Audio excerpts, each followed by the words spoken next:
or make you laugh, make you cry like ain't life funny. Ugh.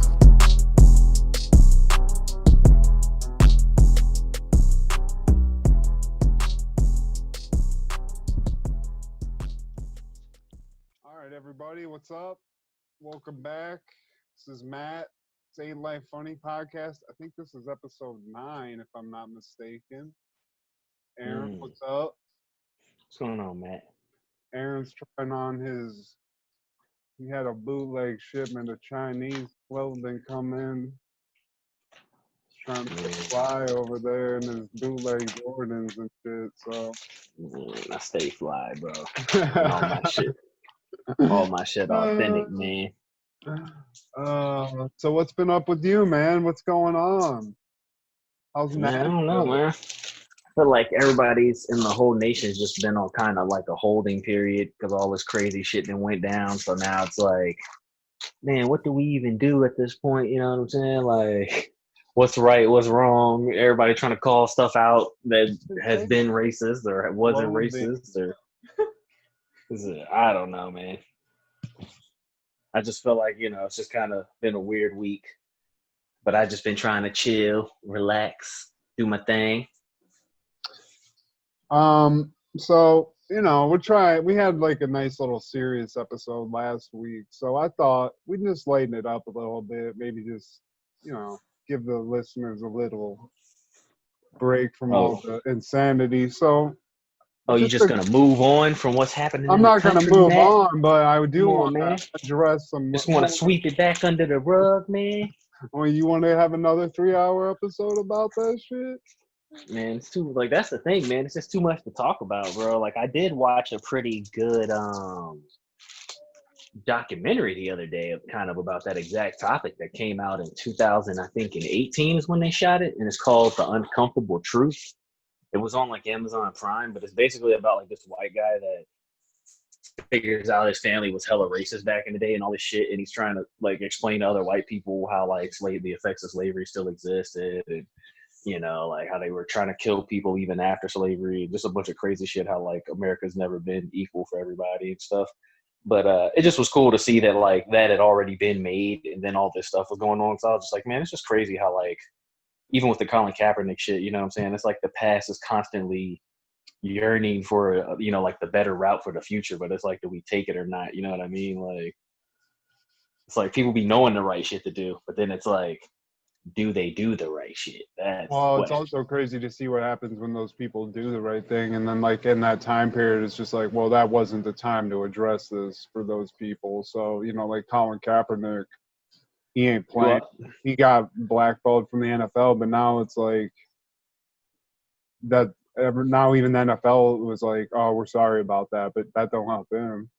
Well, I think it's like it's kind of like some of the stuff we were talking about before. How like certain things happen to you, and because they do happen to you, it makes you into the person that you are. Like the choices that you made, like the harder route and stuff. Like Colin Kaepernick took the hard route, which was he risked his career and his livelihood on trying to say that the world needed to change. And exactly what he's talking about is what's going on right now. He was saying it's inequality in the way that people's neighborhoods are getting policed, and people are fucking dying off this shit. And it's just like, motherfuckers, can we just get a day in court? You know what I mean? And then like he ain't even really get his day in court. If you look at how everything unfolded, like they wound up kind of silencing him with a check and just being like, it is what it is. But I even heard about them talking about trying to see if he'll come back to the league. But I wouldn't even come back if I was him at this point. I feel like you made a bigger point by not playing and showing what happened at this point now. You know what I'm saying? Like he's like the worst example for all of this shit because he just doesn't ever really make a stand or say stuff when he should. Because even with all this stuff going on, he hasn't said nothing. That's what I kind of find weird. It's like he should be out there. You'd think he'd be pretty vocal about that stuff, but I mean, I feel like he's probably just in his head being like, I already said this shit. You know what I'm saying? Like, I already told y'all. You know what I mean? Like, what else can I say? It's like this dude, if you want to hear a funny-ass old black guy tell you the truth about America, it's this guy's name is Dr. Claude Anderson. he's wrote mad books and stuff about like exactly what's going on now and all these racial topics and shit. But he's just like a cranky ass old salty man now, dude. Because like he's just literally is like, I wrote these books in 1975. I'm tired of this shit. I'm tired of saying this shit. Like y'all see what's going on out here. You see what's happening. Like what else do you want me to tell you? It's like the shit's too late now. You ain't did what I said. Like I'm just like, this dude is the greatest old man ever. But he do be making points. It's just like saying how economics gets used as like a weapon and stuff, you know what I'm saying, to like attack people. I mean, well, that's the type of shit we were talking that's about. obvious. Like, I mean, I think that's just well known at this point, but nobody Well, he was applies saying, it to this situation. They apply it to like global politics. well, that's what he was saying. Is like racially, economics has been used as a weapon. Like he's saying the fact, like one thing a lot of people always say is like if poor white people and like the struggling black man in America ever got together and started talking, they'd find out, you know, a whole bunch of shit was really going on behind the scenes that was hurting them both the same exact ways. But they don't, you know, the powers that be or whatever don't want those two groups to ever unite. And anybody that's ever tried to do it has mocked up dead. You know what I'm saying? Yeah. Like Martin Luther King and shit, and Malcolm X, anybody you want to name, you know what I mean? I mean, I feel like there was something on YouTube about that where anybody associated with like that kind of trying to implement that kind of change has been off. Yeah, I mean, Like basically, if you can like link them to that kind of cause, they've been off. I mean, you know about Fred Hampton? No. Like Fred Hampton is the original, like one of the original starters of what was to become the Black Panther Party or whatever. It wasn't originally called that at the time because what they were first doing was he was actually like running for political office, and he actually did what those guys did in Michigan, where remember like everybody would show those pictures of the Black Panthers running up on that senator building or whatever with the shotguns and shit. Like he ran up on the mayor, I think that's where it was, the mayor's office in Chicago with those guns and stuff, and was like, you know, like until our neighborhoods get policed correctly, we're gonna police them ourselves. We're policing the police, like all the stuff we're talking about right now. And this was when this dude was like 19 years old. So like from the time when he was even 15, 16, they actually had like records and surveillance on this dude and all this crazy shit about like how the FBI had been watching them, CIA was watching them because they had this thing that was called the fear of the Black Messiah, which was that there would be one black guy that would rise up amongst us all and be strong enough and powerful enough to lead us all out of, you know, like oppression and shit. Like we could all just galvanize behind like this one guy. So they were thinking it was him. So bro, if you look at the shit, the only way that this story even really comes out is that this white lady, who I guess her husband or somebody worked for the FBI, somehow breaks into the office one day, finds all the records, and like sells them to the newspaper or puts them out in the public and stuff about how all this stuff went down. Because if not, they would have never known about it. But like legitimately, like I think in like 1998, the FBI even comes out and says, yeah, we had a plan, or it might have been the CIA. I can't remember which one it was. Like, yeah, but we had like a planned, you know, set up to kill this guy, to, you know, watch him, surveillance on him. And like even the people, like if you look at some of the reports, even the people that were watching them were telling like the head of the, or like I think it was what's his name, Eisenhower at the time, or it might have been Hoover, I can't remember which one it was even saying, they were telling him like, bro, we don't see any reason to keep watching this guy. It looks like he's just making meals and, you know, lunches for kids and stuff. Like they're not, you know, really doing anything wrong. Like, yeah, they got guns, but you know, that's within their rights and all of this shit. And they were like, no, we don't care. He's prime suspect number one. Like, I mean, some crazy shit, bro. But it just goes to show you that the government does do things, you know what I'm saying, against the people and shit. Like, that's the thing that we constantly are always talking about. And up here in conspiracy, conspiracy this, conspiracy that. Like, I told you, shit that exists is just not a conspiracy, dog. Like, it's shit that's just facts. And then people want to throw it in conspiracy categories. But, like, it's pretty much a fact, in my opinion. Yeah, the government does shit behind closed doors that outrightly affects what's going on with you, and it's shit you'll never know or see or hear about because it's them painting the same picture. You know what I'm saying? Like they're in control of the media. Like same shit. That's not a conspiracy, dog. Like it's a reason why every news station reports on the same shit. You know what I'm saying? So I don't know. But like, yeah, but like that Fred Hampton shit, like it's just a deep ass crazy story. Like if you ever get a chance, you should look it up because you'll like get your mind blown. To anybody that is just curious about like conspiracies or anything, like that shit is all laid out and proven. Like, you know, the government I think in 95 or something like that also said that they killed Martin Luther King. Like came out. I know there was something where it was basically, you know, but then like you said, that's put into some like somebody says, oh, that's just a conspiracy, and it's a fact. It's like out there on paper, but you know, it gets discounted because everyone doesn't want to accept that, I guess. It was literally a court case, dog. Like it's in public record Right. of a court case in which I think they gave Coretta Scott King money, even where it was like, yeah, we conspired to kill this dude. Like, here's the evidence records, because like it even shows you that it was operatives amongst his people. You know what I'm saying? So that's what I mean. Like that whole agent provocateur shit that everybody's been talking about and all this shit. Like highly likely, all that stuff's been going on because it's been going on for a long time, but. You can't, you never get anybody to actually just drop and say, oh, yeah, that's true. You know what I'm saying? Because, like, if they do, then the doors get blown off everything. You know what I mean? That's why that Snowden shit was so big, because he actually was saying it was true, but then they tried to kill that motherfucker. So, it's some crazy shit, bro. We live in a wild-ass country, dog. Like, the thing that's really wild to me is that people don't understand how deep the racism in this country really is, bro. Because, like, I mean, like, even you as a white person, like, I'm sure in the back of your mind, you want to believe, like, man, this shit ain't that bad. You know what I'm saying? Like, because even me, like, I want to believe that. You know what I'm saying? I'm like, man, it's chances and ways for people to get opportunities. But then we start looking at the history of a lot of this shit, like the history of redlining, how it's like, if you was a black person, you literally could not get a house in a certain neighborhood. And if you did, they would blow your house up, dog. Like, literally, like the Ku Klux Klan would come and put a cross on your yard. And like, Well, that's where like that saying, I mean? there goes the neighborhood, because everyone's like, right. well, if a black person buys property here, it'll lower my value of my shit. Right. You know what I'm saying? And at the end of the day, why was all that stuff even getting perpetuated was because the banks and the mortgage companies were just making money off of that shit. Like, there was something called blockbusting that was the exact opposite of that, where if you were a white company, you would get a black family, you would buy a house in a white neighborhood, move a black family into it, just so they would get everybody to move out, so you could buy the other houses. You know what I'm saying? And then sell them even more for, like, because you lower the neighborhood value. Like, and it's probably the same people thing. doing both, because it's Right. cyclical. It's like one leads to the other, and you're making money the whole time, no matter what. That's what I was gonna say. That's just one thing. So already you're sculpting the society to be, divided. Like, people say the wrong side of the tracks. Like, you could bring up a lot of sayings like that, where basically our city is divided, where there's a good side of town and a bad side of town, and there's a black side of town and a white side of town. You know what I'm saying? And like, you get policed differently there, all those things. You know what I'm saying? And it's just like, you have to realize, we think that's normal because we're Americans, but there's other countries where that shit doesn't go down. Like, there's racism in other countries. You know what I'm saying? Don't get me wrong, but like, I remember I dated a girl from Bulgaria, dude. Like, to even explain the concept of some of the things that happened in America, she was like mind blown. Because like, we went to the African American Museum. She was like, "Wait a second, the black soldiers, like black people, fought in the wars of America, like the Revolutionary Wars and the Civil War and all that." I was like, "Yeah." I was like, "And what's even crazier is some black people fought on the side of slavery." And she looked at me like, "What are you talking about?" I was like, "Yeah." I was like, "This shit is so deep that like."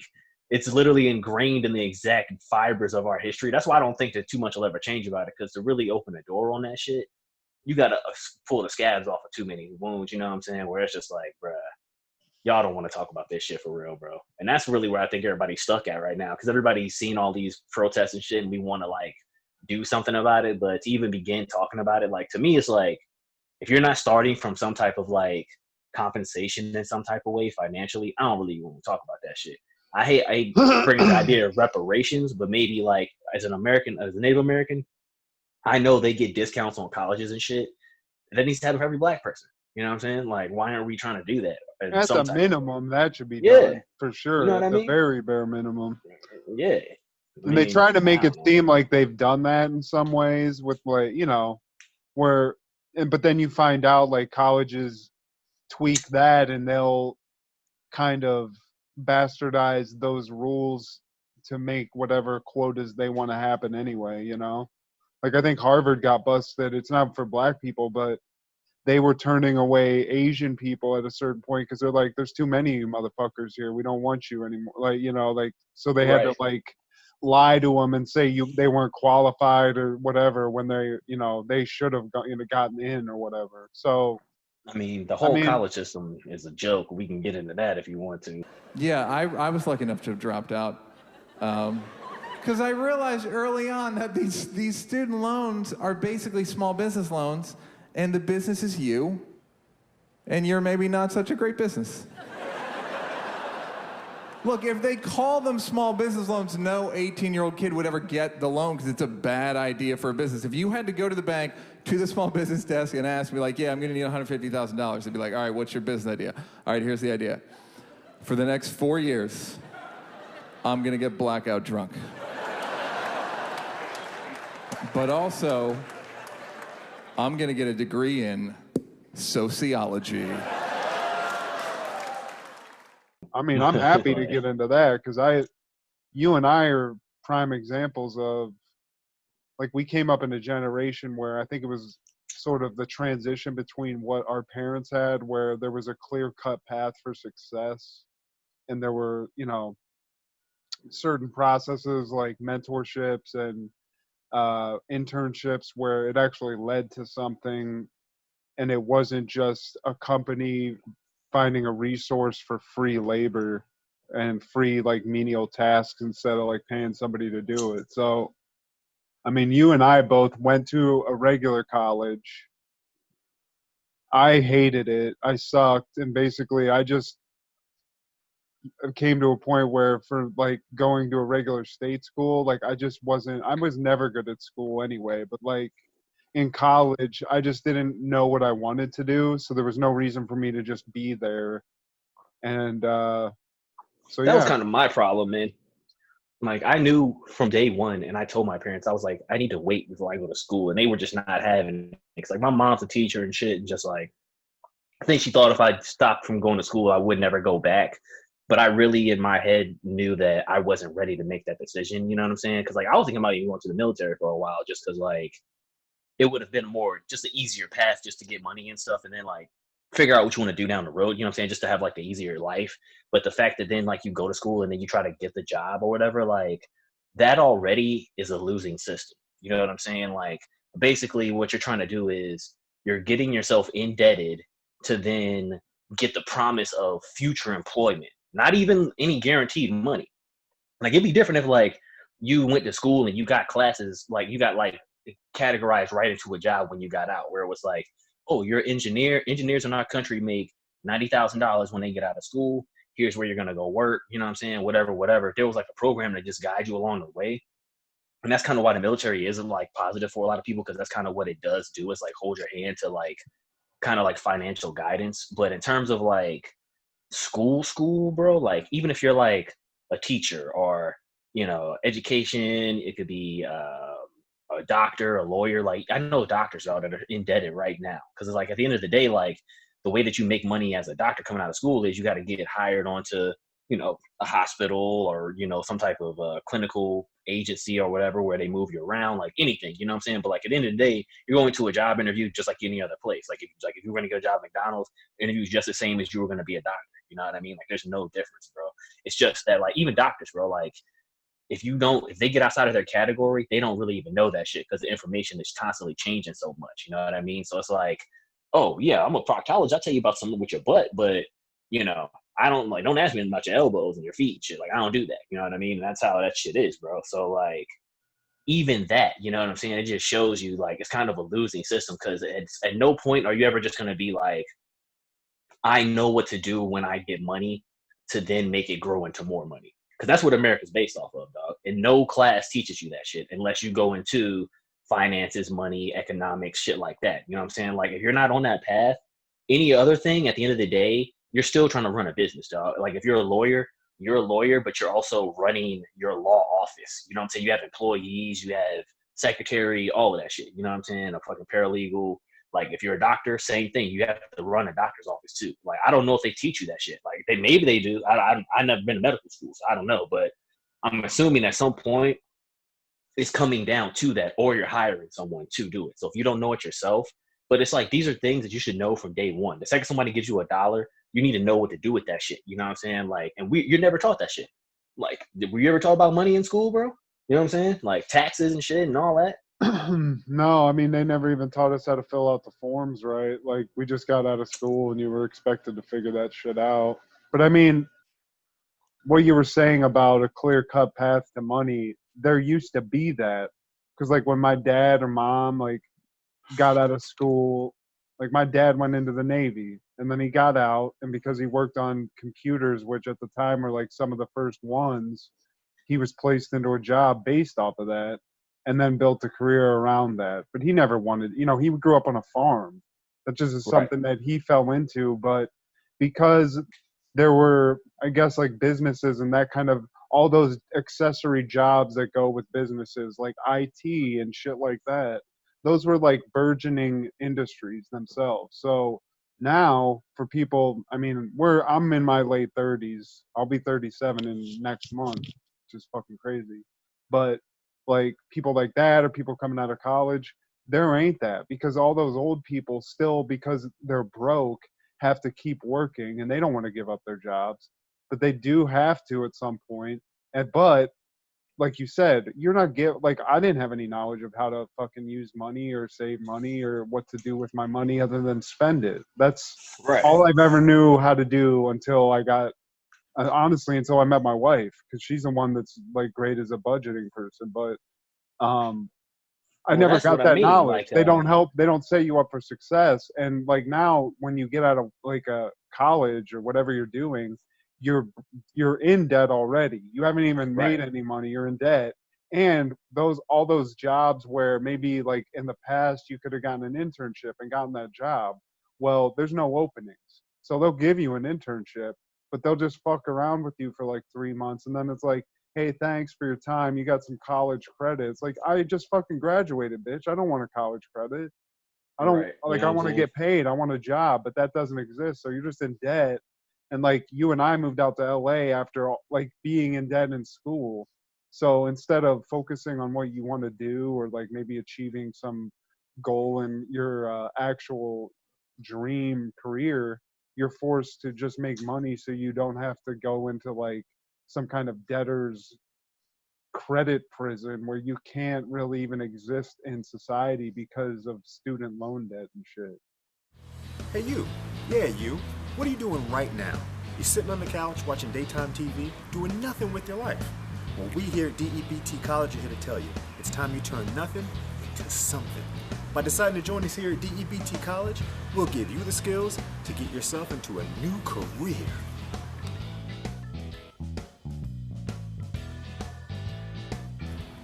Here at DEBT College, we'll give you the skills to make your dream a reality. I got my associates 2 years ago in security enforcement from DEBT. Now, I'm bouncing every Wednesday and Sunday morning down here at Vixen's. Look at me now, Mom. You can become anything you want, like a master of the custodial arts, a landscape engineer, or even a nighttime security consultant. All these and much, much more. Thanks to DEBT, I got my double associates in waste management and renewable energy. Now, the whole world is my office. Thanks DEBT. Call DEBT. With the skills you get from us, you won't be able to get a job or afford your apartment, but you'll get a fancy piece of paper saying you went to school. DEBT. Don't plan for tomorrow, plan for today. DEBT is the college that puts a hole in your wallet. So you're working like Well- some bullshit job that, you know, quite honestly shouldn't even exist, but they make them Right. exist to pay people a little bit of money, I guess. Well, what it is that they do need you, but they need you more as, like I said, labor. Like, that's the thing. Like, every school system in America teaches you how to be a laborer, not how to be a creator of, you know, new and inventive things. Like, that was my problem with college, with regular school, and at least with film school. You weren't limited to the extent of, like, they didn't tell you what to write. You know what I'm saying? They might tell you that if you write some crazy shit, then it's probably not something we can shoot because budget wise and shit. But like, you could still go in there and write a fake fantasy, whatever you wanted to do. You know what I'm saying? Like, it's crazy shit and just be like, yeah, you know, I just want to show y'all I can write some dope ass shit. Like, I ain't really all about having to get my shit produced necessarily. But in terms of like regular school, like what I thought regular school, like when you got to college, what was going to happen was that you went to school for 12 years and learned the base foundation. Like, you need to know, like, you're going to meet like an alien civilization. One of the first things you would probably want to write on the sand or try to show them is like that, you know, some form of math, because you would think math would be universal across galaxies. You know what I'm saying? Like, 2 things in their world should equal 2 things in our world, and those 2 things should add up to 4. You know what I'm saying? Now, maybe they got some crazy other shit that happens in between. We don't know between their random alien worlds, but like math is one of the things. Like, same thing with a language. You know what I'm saying? Like, that's why, like, you know, if you somebody you don't know, like you would try to communicate through pictures and shit, like it's a language communication system, shit like that. So like that's what I thought school was for at first, was to establish those base things, and then you go to college to challenge the base knowledge is what I thought was going to happen, in which, you know, you learn about a whole nother idea and whole nother system. Like if you're in physics and then you start learning about particle physics and then you start learning about string theory and shit, and like maybe new ways to think outside the box. But even when you go into those crazy realms of even like sub-physical things and shit, when you're in school, what they teach you is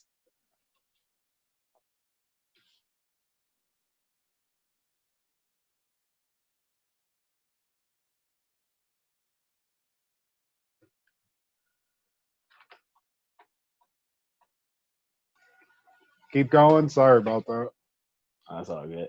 So I don't know where it messed up, but what I was saying was like school. I thought that like when you got to college, you would go and start challenging like the establishment. You know what I'm saying? Like the base things of knowledge. Like you would say to yourself, like, well, history says this, but there's evidence of this, this, and this. Why don't y'all do a research paper on the people that did this project and what they found, and you know what I'm saying? Like how these discoveries, you know, compare and contrast to this. And I'm sure there's some places where that happens or whatever too, but I just felt like even when I got to college, dude, like I was still learning biology again, and it didn't change from the first time I learned biology. You know what I'm saying? Or like fucking history didn't change from the last time. Like I guess like I went to like a HBCU, so we did learn like a little bit more African history and stuff and things like that. And there were things where I feel like we did go deeper in my biology classes and stuff, but it was never like anything new. And like I say, even when you take like archaeology or particle physics, like they're just teaching you what they know already. They're not telling you, okay, now that you know this, go challenge the notion. Like maybe that's up to you as the student. I don't know. But like I feel like even in classes, you should be constantly questioning the norms, because that's where innovation comes from. You know what I'm saying? Like that's how Einstein discovered relativity. That's how, like, if you want to believe in Christopher Columbus story, that's how he supposedly discovered America, was you go out into the unknown. You know what I'm saying? You find the things that aren't there, and then you question that, versus learning the same shit over and over again, dude. Because like really what I thought college was just advanced high school where they was just in your pocket. You know what I'm saying? It was like I'm learning the same shit, and now I'm paying $7,000 for a class I already got an A in, basically. You know what I'm saying? Maybe I didn't have my credits lined up right. I don't know, but I felt like I took biology. It was the same shit I took in high school, dude. Because like I took like AP biology. You know what I'm saying? Like I was always good in school to an extent where really it was just that I didn't care about it, but I just would take advanced classes because my older sister did. My mom was a teacher and shit. And I basically just had to get A's and B's. Like if I got a C, I would get no punishment and shit. So I couldn't really play video games and shit. So I would just constantly just make sure I got A's and B's, if nothing else. And it's not hard to do, because at the end of the day, if you know what the school system is doing, it's literally just like, here's the work. Can you plan out your schedule now to do it around it? Which is the same thing at your job. You get a schedule. Can you now show up here on time and do the things that we need you to do, like how you're supposed to do it until it's time to go? That's all school is. That's all jobs are. That's why I really think our generations, if you want to talk about our parents versus us, are fucked up, because, like you said, our parents had a clear-cut path. Really what I think it was that the barrier, the cost of entry was just different. You know what I'm saying? Like their rent was only $200 or $400, where our rent is $1,600. You know what I'm saying? For the same type of shit. You know what I mean? Or like you could get a car for $4,000, where now that's a down payment on a car to get a loan to get a car. You know what I'm saying? That's not even to get a whole car. Also, there's you know like a lot more predatory behavior involved in now with like the loans and everything, where they're like they know people want to go to school, because my whole thing that I didn't like, I'm going to go back a little bit, because I was like, I'm the type of student that I'm good at, like I had like a photographic memory in high school where I didn't pay attention, but if I saw something important, I just remembered it. And even if I paid attention 33% of the time in class and socialized and fucked around and like class clown the rest of the time, I could, in a test environment, get a C and get by, or get a B. So I was like a B and C student, and got a couple A's in like English, because I was always just really good at English anyway. But like I wasn't really encouraged in my school. I went to a school in Ohio, and like, you know, I liked all the kids there. It was like cool, like kind of suburbia high school experience that you see, you know, general experience like that.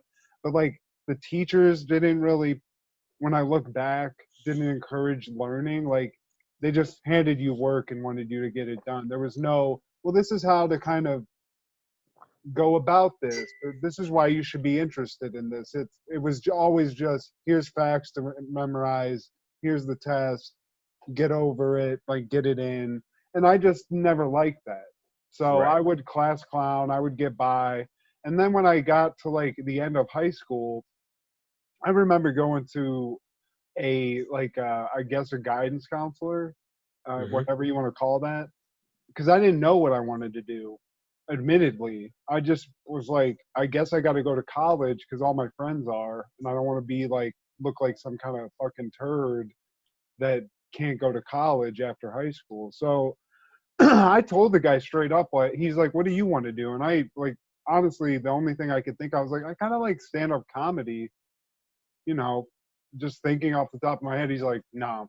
He's like, "You're gonna be broke. You're never gonna want to do something like that. So you like this, like maybe do marketing." I don't know why he said that, but it got in my head, and I was like, "Oh, money, marketing, whatever." So I went to college only because, one, I guess like the optics of not going to college, and Same all my here. friends were, you feel like Yep. pressure to do that. You feel pressure from your parents to do that because to them college is necessary. And I didn't want to, but I kind of just went along with it because, especially then, like I was an insecure kid, so I wanted to just do the status quo. So I went to college based off nothing, no passion, no real clear cut path of what I wanted out of life. And then when I got there, I lived in the dorms with my buddy, and I just did the party thing. I didn't learn a lot, I didn't go to class, and it became abundant to me when I got to college that it was like you said, I'm just in high school again. I'm going to Right. these classes, and it's not in the same building. It's like, oh, I live on campus. It's this cool college experience, but even back in 2001, which is when I was a freshman in college, that was a fucking expensive experience. And Hell yeah. to me, when you're 18, or I was like 17, 18 when I went into my first year of college, um, at least for the type of person that I am, what you need to do is figure out who you are. You know what I mean? You need to go through Right. life a little bit and like maybe work a shitty job. Or if you want to go to college and like go to community college and get those core classes, these are things I never even contemplated really doing Right. in an intelligent way. Like I went to community college because I stopped going to regular college, but I still didn't know what to do. I was just like going off of this like shitty momentum that had been built up in my mind because this is what you got to do to be an adult. This is what, to move forward in life. Right. So I think a lot of people are like you or me that they did that. And then when you get in there and you're like, this isn't going to work for me. But it's so hard to even make an acknowledgement of that when you're that age and even try to explain that to your parents where you feel like you're disappointing them because you're not doing what they tell you have to do. Looking back on it now, it's ridiculous.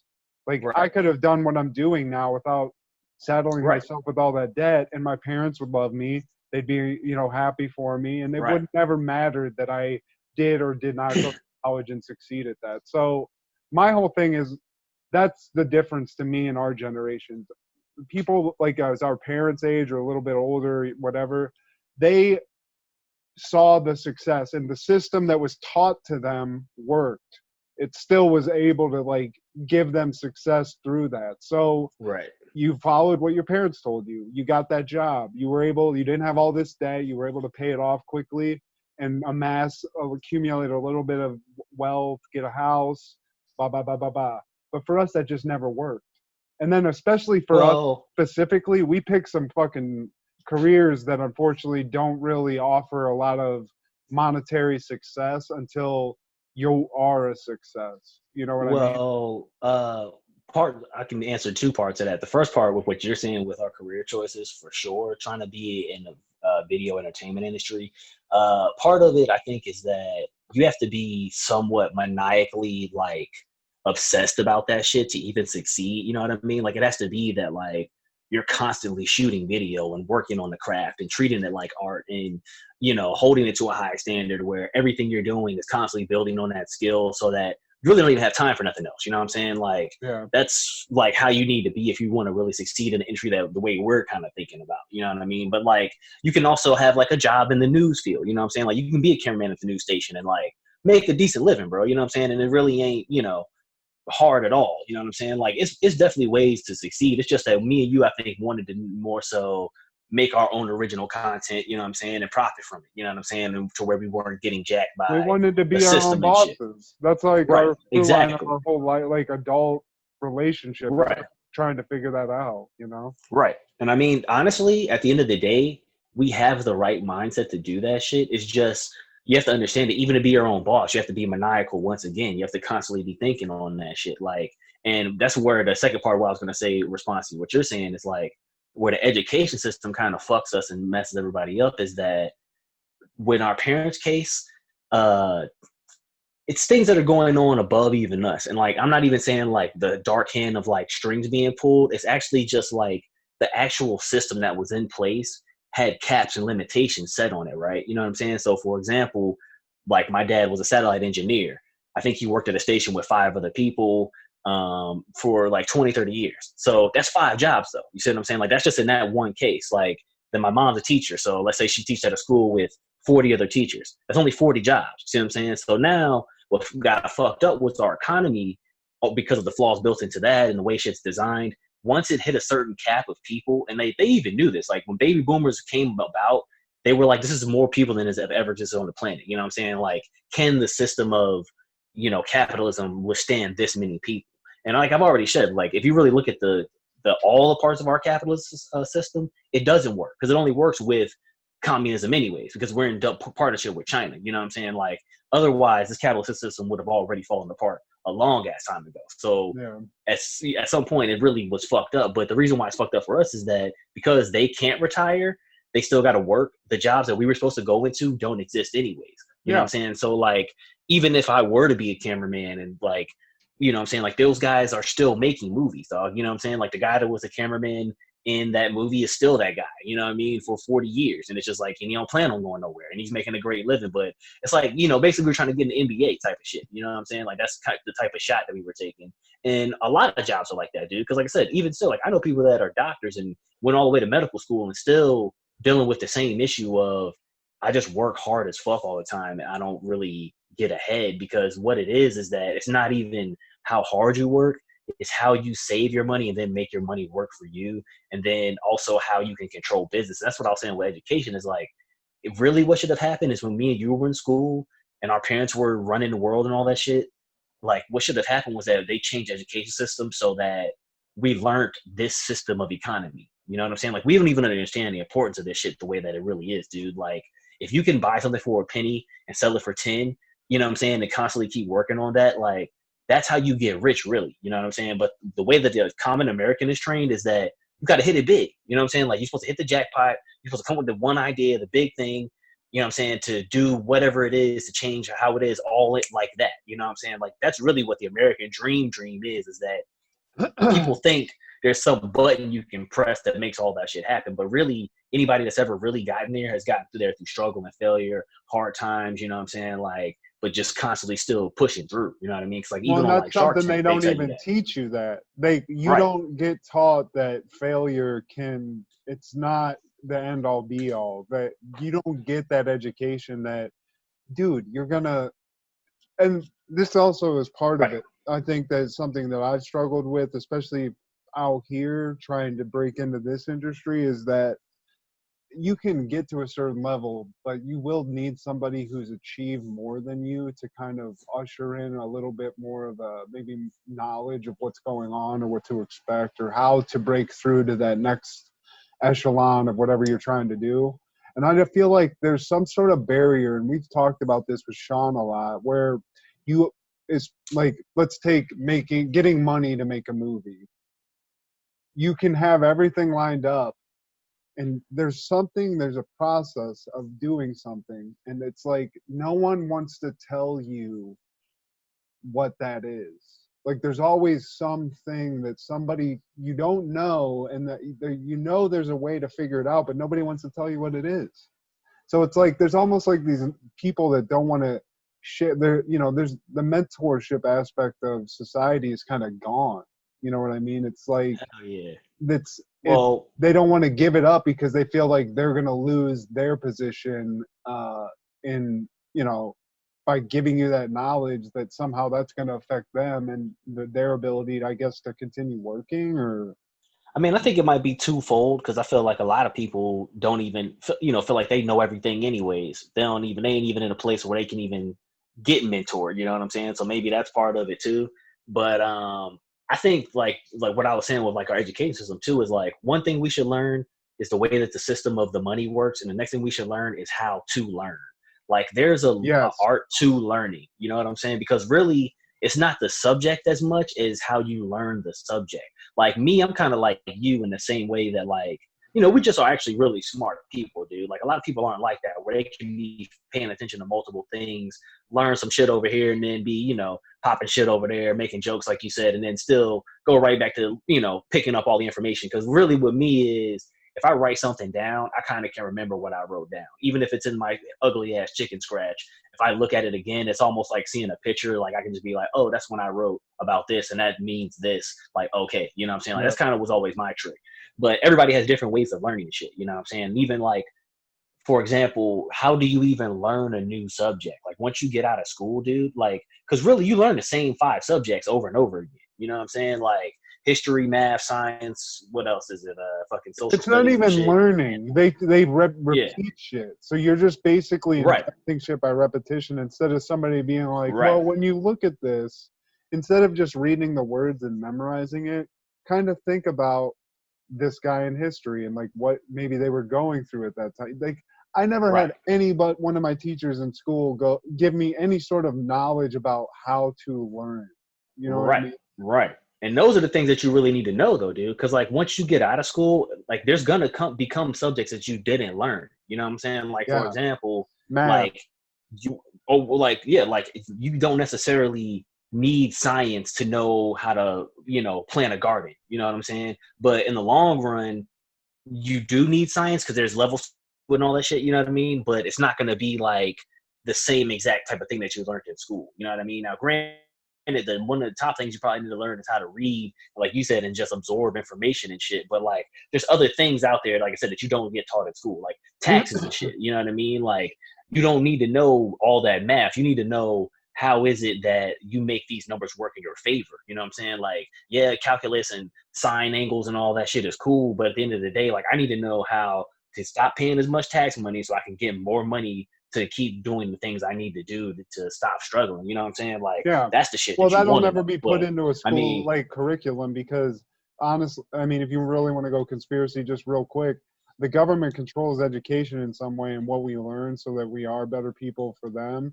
So they're not going to tell you how to get over on them so they don't get as much money from us. You know what I mean? Like you have to seek. You know what's stupid about that though?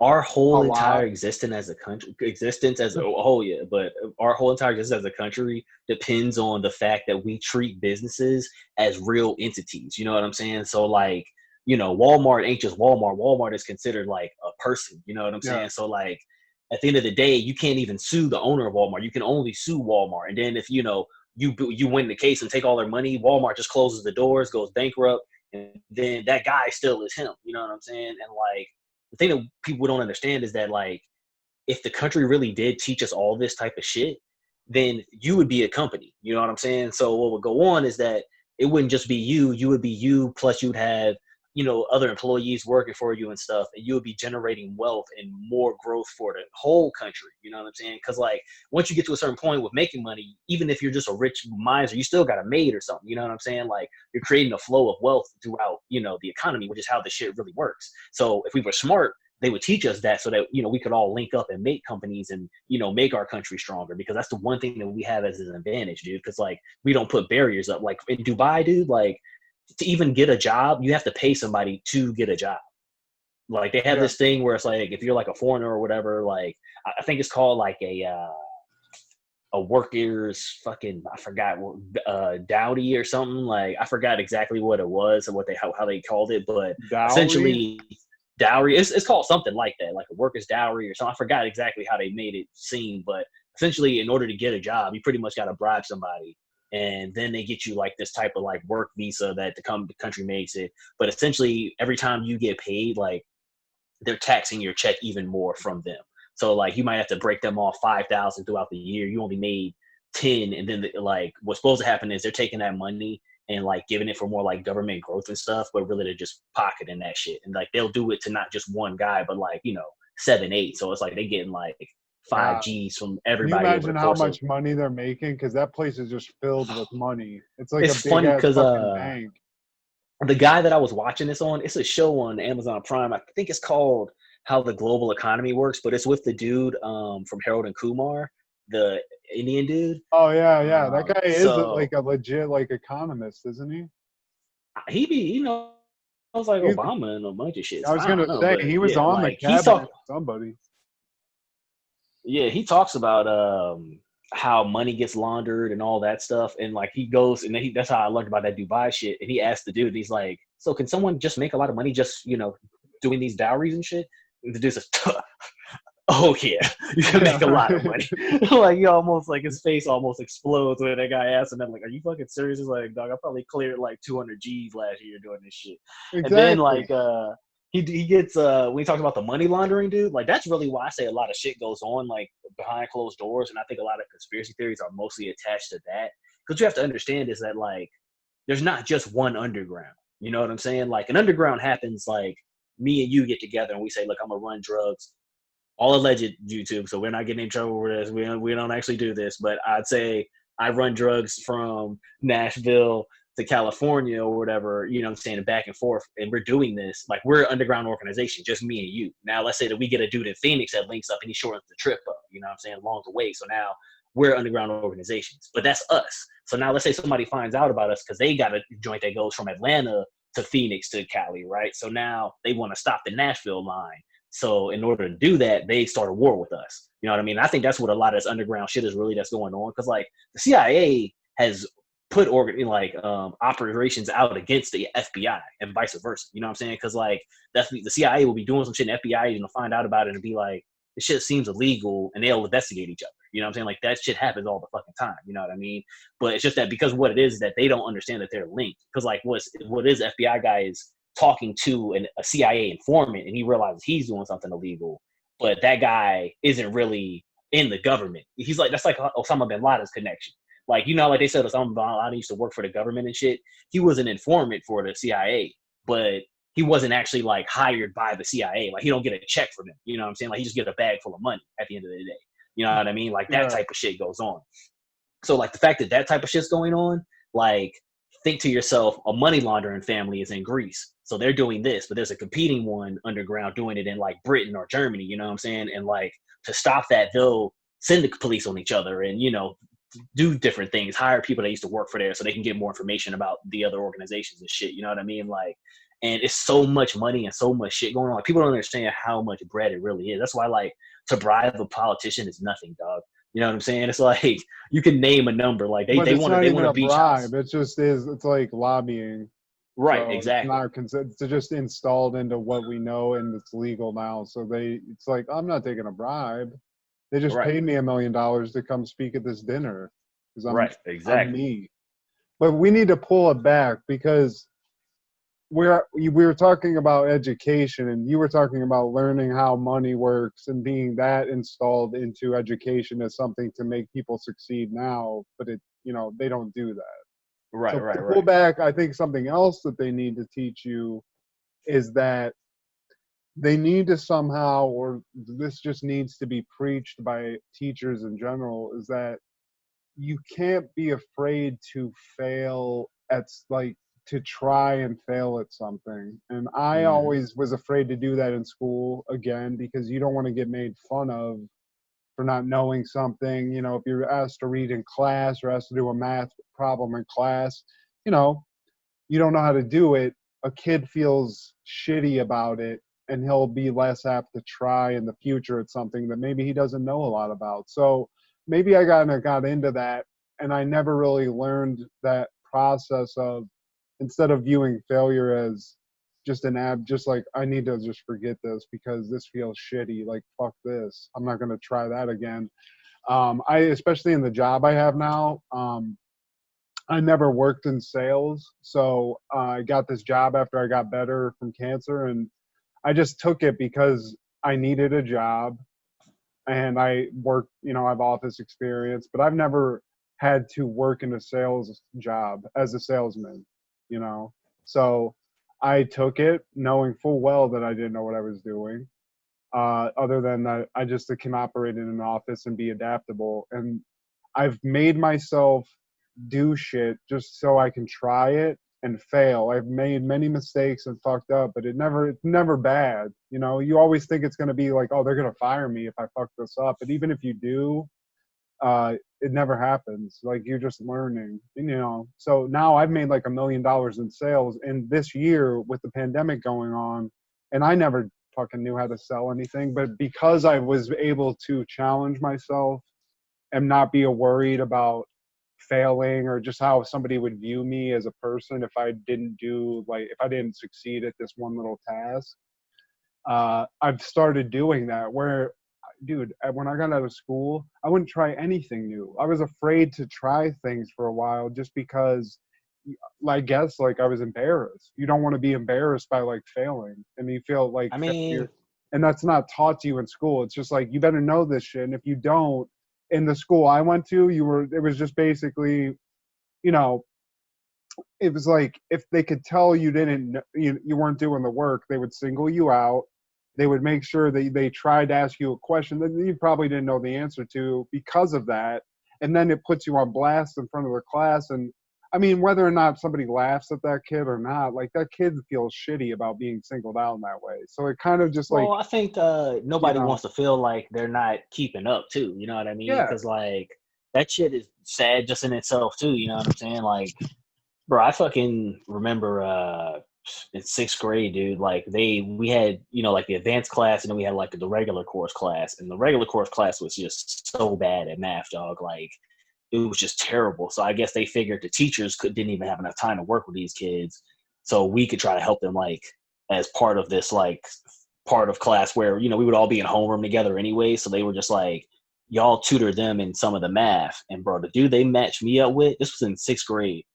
He didn't know a single times table. Like, it was literally like, because like you're supposed to be doing pre-algebra in 6th grade and where the school I went to. So like that's when you start learning how to like solve for x. But it'll be something like, you're starting off easy. It's 5 plus x equals 7. You know what I'm saying? So now you got to figure out what's x. You know what I mean? And then you start building on that foundation.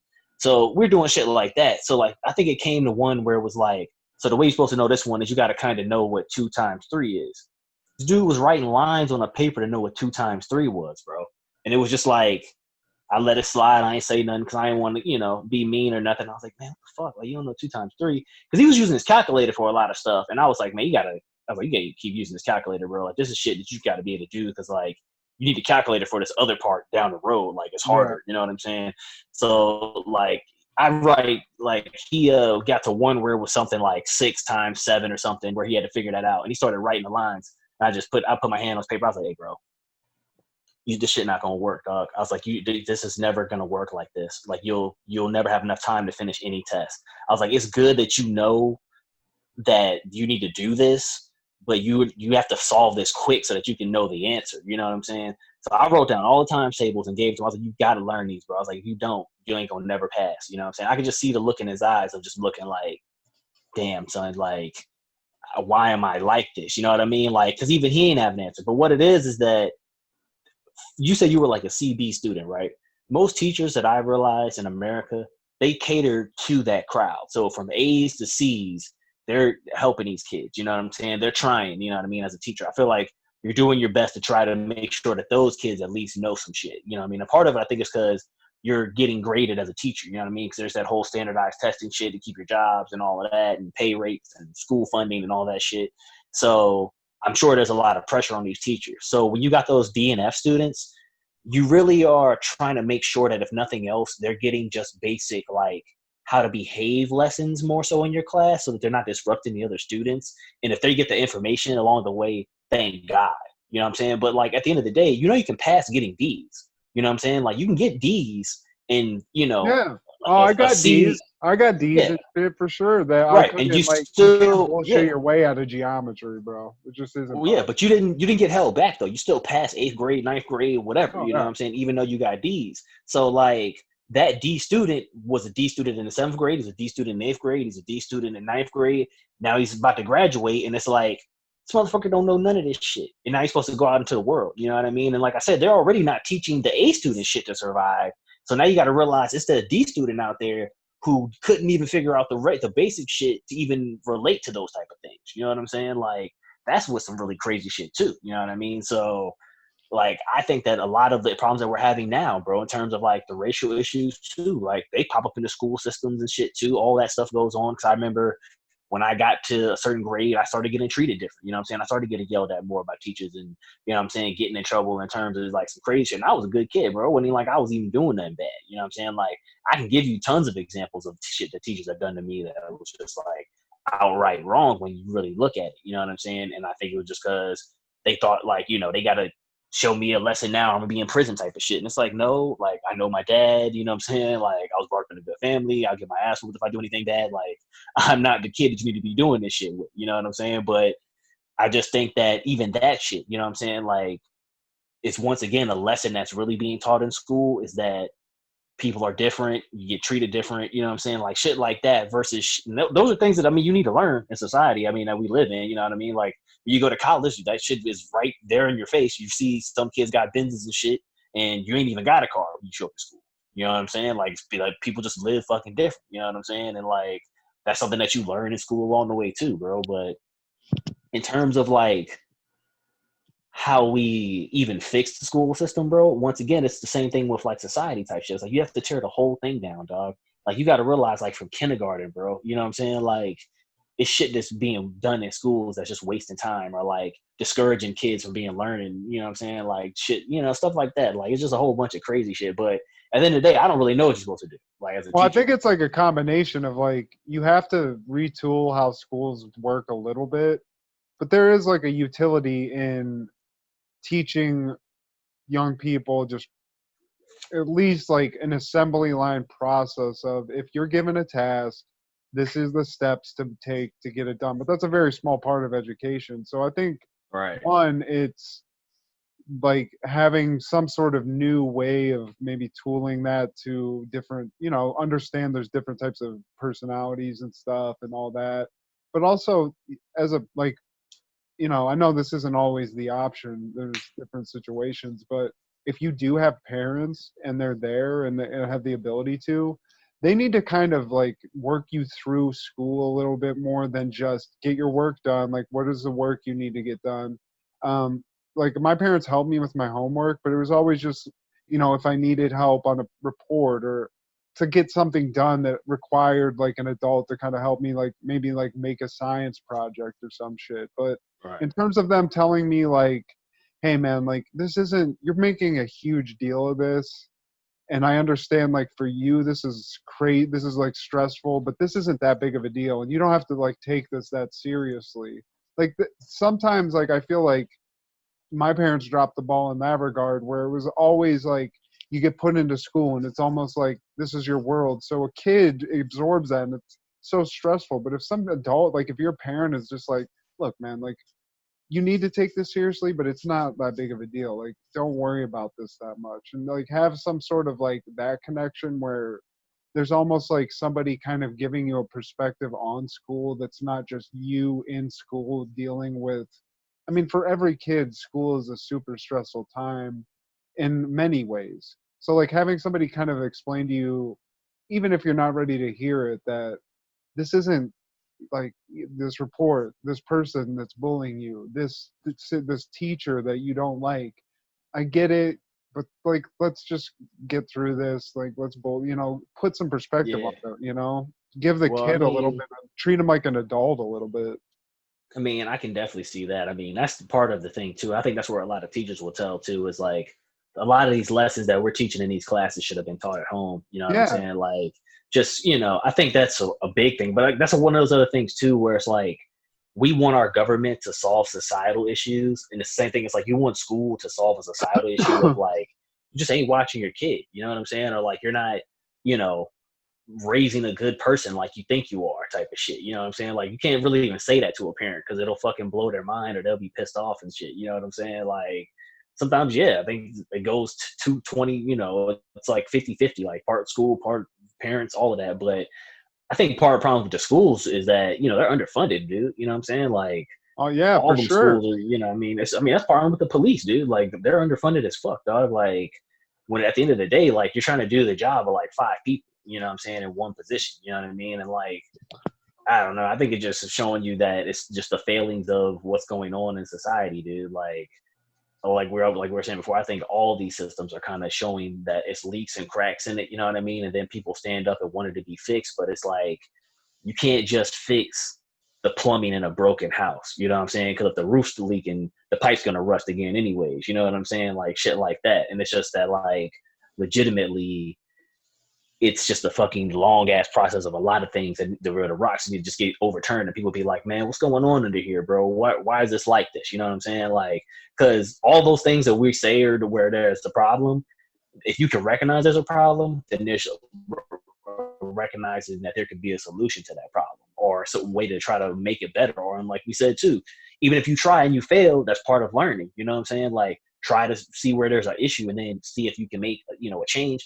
And if that doesn't work, there's other options. And you just realize, step 1 didn't work. Let's try step 1A, step 1B. You know what I mean? Like, until shit finally works. So, I mean, that's kind of it's what my so hard. mentality is. Even you and I have gone through experiences mutually where, even as like older people, where we should have known that. It's hard. Yeah. It's so hard when you're like struggling, or even you just don't have some alternate perspective on a situation to give you that like clarity where it's like, this ain't that big of a deal. Like, I've had that's a huge problem in my life even to this day, where it's just like, I don't know, it just seems like you put these huge, I guess, expectations on things, whether it's your career or your life or just even like some specific thing that you're like a goal that you have.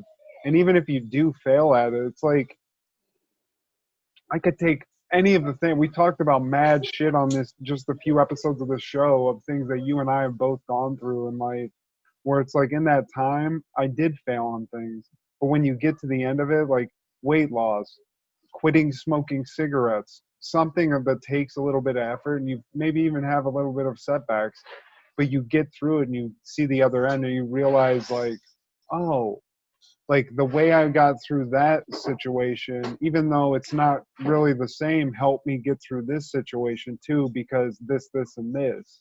But it's only when you somehow are able to get through whatever those things are and look back on them a little bit and have that ability to actually do what I'm saying, because some people can't even do that. Oh yeah. Some people can't look back in their life and think about mistakes that they've made, or maybe question some of the decisions they've made, and just look at it in terms of making a positive step in the future. You know what I mean? Because I've been having that happen a lot, really, for myself. Because to be quite honest, I wasn't like, I looked into being an introspective person. Like, I was interested in certain things, but the pain that I had in looking at myself in the mirror, just because I wasn't proud of what I was, I guess I wasn't proud of myself or willing to see myself in a positive light, I just couldn't do it. So it's like, I kind of got that because I got cancer. It's, you realize, Man, with oh, I mean, cut you off.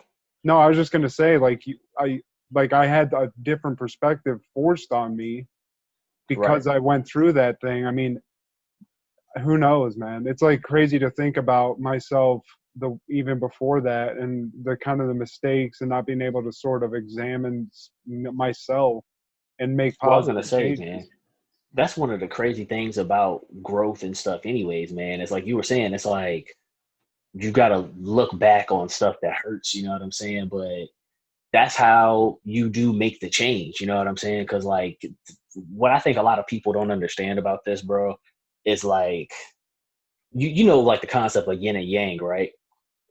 So like, if I'm not mistaken, the yang is the white part of the circle and the yin is the black part of the circle, right?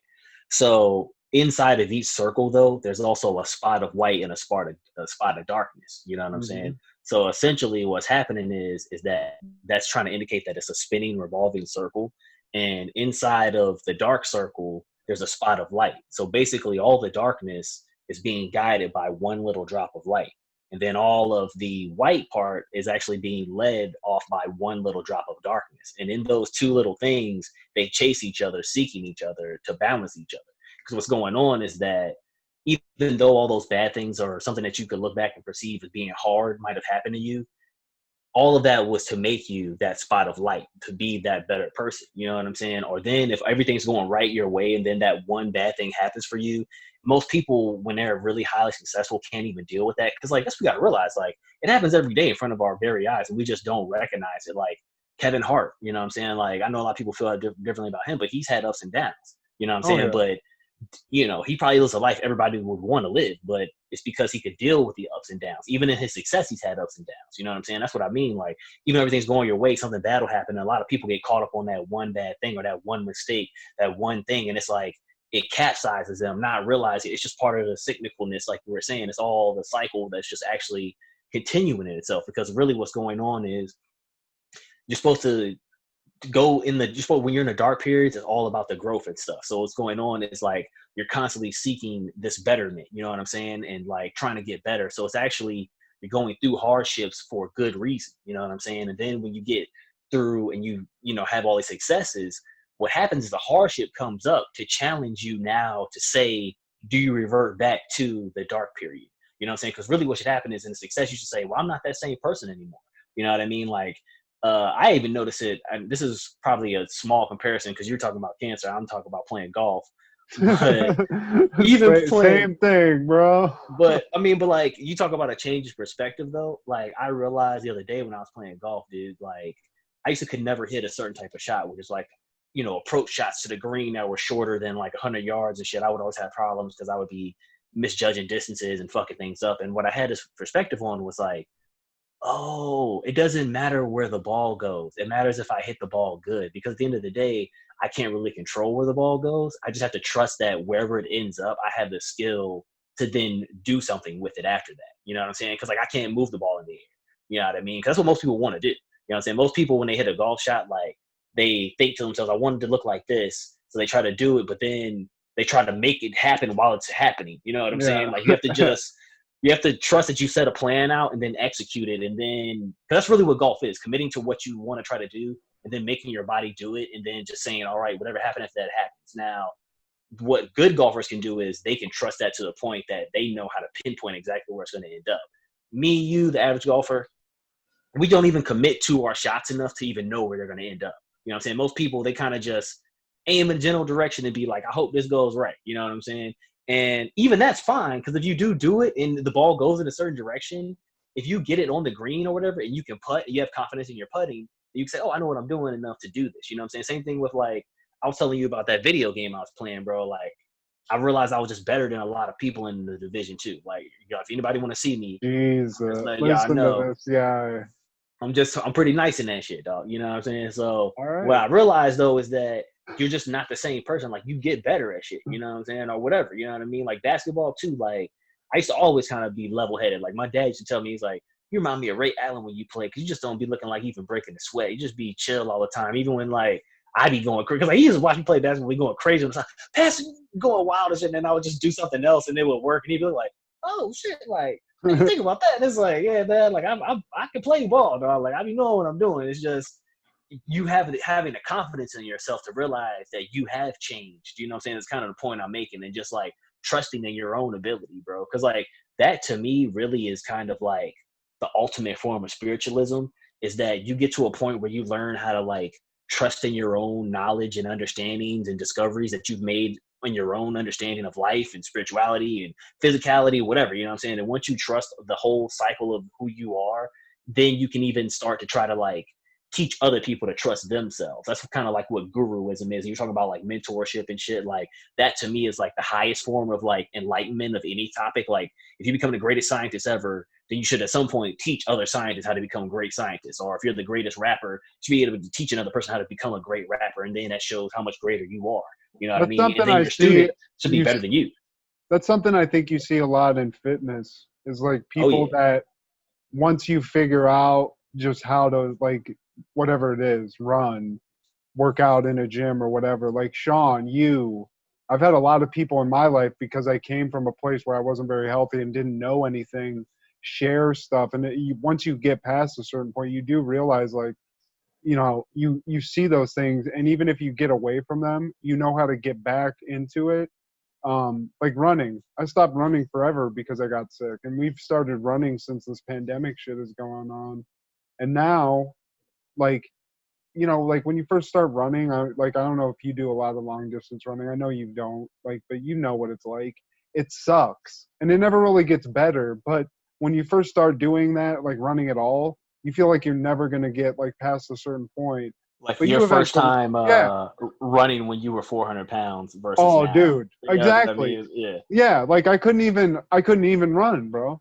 Like I Right. could not even actually do the physical movement to make myself do that. I had to start walking fast first. Right. Now I can But get, and now I've gotten to the point where I'm actually running longer now as a cancer survivor than when I was psychotic Matt and Van Nuys just running everywhere, not out of fun, but just out of you know what's avoidance. crazy? Well, what's crazy about you were talking about running, and this is something that I've found out. The fastest people in the world when they're running have the most, like the least amount of muscle tension in their body. Like in order to run fast, like Usain Bolt is really just running really smooth. Because you know most people like when you run like, oh, tense my muscles, run hard, stomp into the ground. You know what I'm saying? Like those guys literally are trying to like lightly touch the ground as quickly as they can and keep moving. You know what I'm saying? So like even when you talk about running, it's almost like a metaphor for life because like you think, you know, but you get to a point where the harder you you try really hard to make something happen and you're supposed to make it so that it does. But really, when you get to that point where the hard things become effortless, you know what I'm saying? It's when you really have the most success. You know what I mean? Like when you start having that confidence in yourself where it's just like, oh, like in order to go fast, I have to be free. I have to be easy. You know what I'm saying? That's why like a lot of the things that we talk about, like society wise, like the stresses of money and all that shit that we don't learn, like that's part of the reason why I think you're on target. Because if you're easy and free, then you can think on those things and figure out better ways and overcome the obstacles. But because they make money off of you being in the system, they don't want you to do that. You know what I mean? It's like we were talking about with people in other countries. Like it's people in China, dog, they can't even think about how money is exploiting them because they don't got it to the point where they climb the mountain to get water and shitting in buckets and shit. You know what I'm saying? And it's just like when you're dealing with that, you don't even think about how to make the world better. You're trying to think about how to survive the next day. You know what I'm saying? Yeah. And like we were in that same form for LA for a long time, where it's just like we were pissed off all the time because we were trying to survive having just enough money to even live in a house. You know what I'm saying? And it's just like the place we live, we don't even like. So it's like we spend all this money to live in a place we don't even want to be in. You know what I'm saying? Like that's a we mind weren't fuck, working dude. jobs that, you know, it was like a complete, and that's when you get into those spaces where people just become fucking, I'm not desperate, but just Because you're in survival mode. Yeah, you just don't care. You're like, Yeah, well, you're just this only is thinking life, I about guess. right. You're just thinking about how do I get these fuckers off my back for one more day? You know what I'm saying? Like, but then when you actually get to a point where you can sit back, that's why this pandemic is kind of important for everybody right now.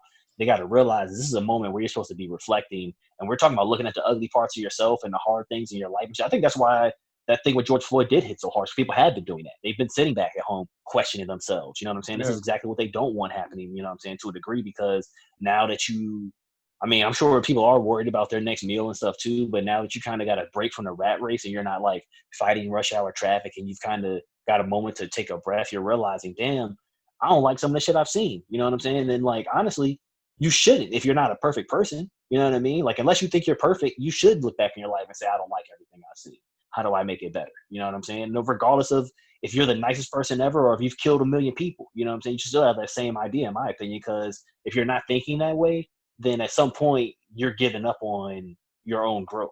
You know what I'm saying? Your own self-production. You know what I mean? Because you got to realize, bro, we're only really as good as we are on the inside. Like at the end of the day, like, yeah, money is cool and everything, but like I can give someone $1 billion, but they don't know what to do with it. It's not going to matter. You know what I'm saying? Yeah. Like you'll go back to the same form of life. You know what I mean? It's people on hoarders and shit that live in shit that got $250,000 in their bank. You know what I'm saying? And it's just like, they don't, it's because that's how they want to be. You know what I'm saying? Because they've trapped their mind. You know what I mean? Well, I mean, and also it's just you're talking about like struggle that way, but like there's people that are rich as fuck that don't know who they are and are miserable because Right.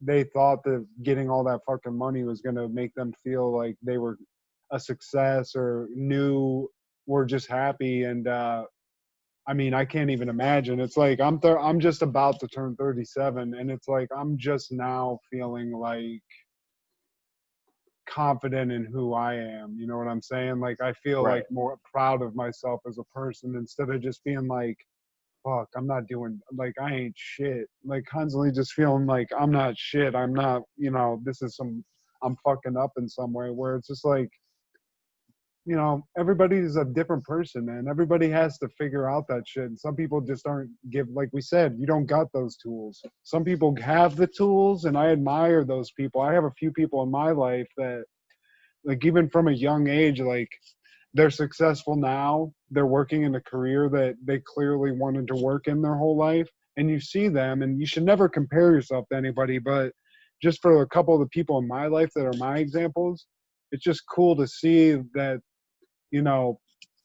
I guess to have something to aspire to, but it's also like as somebody who's like kind of like figuring themselves out a little bit later in life, it is kind of mind boggling that people that actually, they just had that equipped in them, like there's a possibility to get it. I feel it anyway, just like learning myself and learning some of the things that I've had to come to grips with over the past like couple of years. But it is a weird thing, man.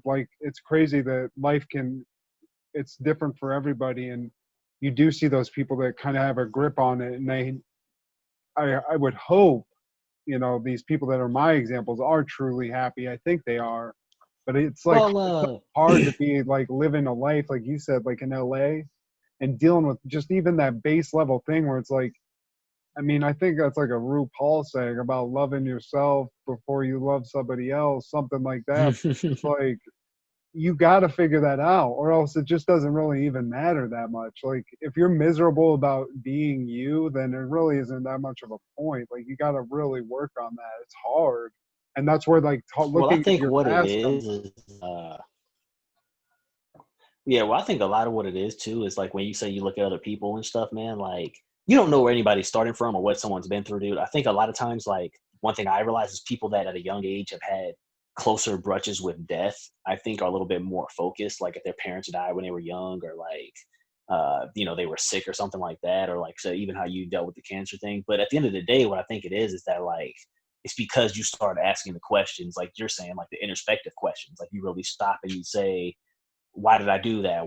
Who do I want to be? You know what I'm saying? Like those things. And some people probably just ask those questions sooner in life, you know what I mean? Or willing to fall on their face sooner to learn the lessons sooner. You know what I'm saying? Because like a lot of it is just fear regardless. Like, because even those people, I'm pretty sure, like you were saying, like you hope they're happy. Like I'm sure that whether they're happy or not, I'm sure they still get afraid. They still, have days of highs and lows like anyone else. You know what I mean? It's just that maybe they just appear like, they got it together a little bit better than the average person or than you do at the moment, you know what I'm saying? But like I said, you don't know what anyone's dealing with, bro, or why they got that way or whatever, you know what I'm saying? Like that's one of the lessons I've learned, honestly, like recently, is just like, don't compare yourself. That's just unnecessary. Work on you, and that's all you can do, regardless of how good somebody else is doing. You got to be cool with you and what you're doing. That's what's mainly important. You got to love everybody in your life, but you definitely have to work on yourself. If you can't love yourself, how in the hell you gonna love somebody else? I would say, and we want to jump back on education, you should learn some form of meditation in school, dude. Oh, like, for sure. Some type of, those type of things. Because like that's the thing that people don't really realize, dude, and we disrespect this portion of ourselves, but everything that you see in this world came from the unknown, from the unseen. You know what I'm saying? Like that computer, that television, that desktop, or, the refrigerator, the desk, like at some point, Like, even if, let's say, you just want to make a desk, right? There's at least 80 different ways you can make a desk look. But someone had to settle on, the one that they wanted to do, and now the desk your computer sitting on is the desk you have in front of you. You know what I'm saying? Like, that came from the emptiness of someone's mind, then having an image saying, I'm going to make this desk. So then they draw it on the computer, they draw it by hand, whatever, then they make that desk. You know what I mean? And that's with everything that's ever existed. You know what I'm saying? Like, it came from literally the void of nothing, the vastness of your mind. You know what I'm saying? The imagination, like, and that then it became an actual thing. So essentially, and people get mad when I say this, but what else do you know that makes something out of nothing is fucking God, bro. And if you really pay attention to the Bible, it tells you we're made in his image. So really think about what they're really trying to tell you is not even that you look like God, but that you literally are made in like the history of a creator. You know what I'm saying? Like, if your dad was a policeman, you have a likelihood of becoming a policeman. So like, if you look at God as your father, he's the creator. You also are a creator. And even just in the natural function of life, as a man, you and a woman get down and you make a baby, you created something. You know what I'm saying? Like, and that was not ever seen. You don't know what your child looked like. They pretty much exist in darkness until the day they're born and you see their face. And then it's like, damn, this motherfucker looked like me too. Like, you know what I'm saying? Like, that's a miracle, dude, like in and of itself. But we got to realize that same miracle as a child is also the miracle when you write a story or you make a rap song or a beat or a movie, or, you know what I'm saying? Or if you go to work and you fucking make cakes or anything, you know what I'm saying? Or even if you just are a hospitality person and you say hello to everybody, there's art in all of those things, you know what I'm saying? And like, and there's ways where you can up levels to it and shit, but I think we're never even taught how to like explore and nurture that vastness of our own mind, you know what I'm saying? Because like, science has actually shown that imagination space is a real thing. Like, it has a weight and a mass to it. So like, if you were to think of an object, you can change readings on the way that they measure it, thinking of different objects. If you think of something small, it reads one way, versus think of something big, it reads another way. You know what I'm saying? So it's showing that like, that's a real thing going on, you know what I'm saying, within our own mental space. But the way that we're usually taught to shut that part of ourselves out. You know what I'm saying? Like, that's the part that you're kind of meant to ignore. You know what I mean? Like, you zone out on the TV, like that blocks you from that connection to yourself. Because like, what happens when you turn the TV off and you sit in a room full of darkness and shit for a long time? You start hearing voices and noises and shit, and just like your imagination starts running wild. You know what I mean? And a lot of people get afraid by that because it's kind of like overwhelming. But really, if you can control that, that's where you start, like I said, starting to dial in the portions of yourself that you really need to challenge. You know what I'm saying? Because when the voices stop making all the noises and shit, and you're one-on-one, then you start being like, oh damn, like, what about that time this happened and stuff? You know what I'm saying? You'll flash back to things like you don't realize like you're capable of time travel, dude. Like, your brain, if you think on the past, like if you smell something that reminds you of the past, you literally shoot your mind to that memory. You know what I'm saying? It's basically like traveling through time and space. Like, you've ever just zoned out and been thinking about something and somebody be like, hey, and then you snap back and it's like, oh shit, like you smoke weed, you know how it is.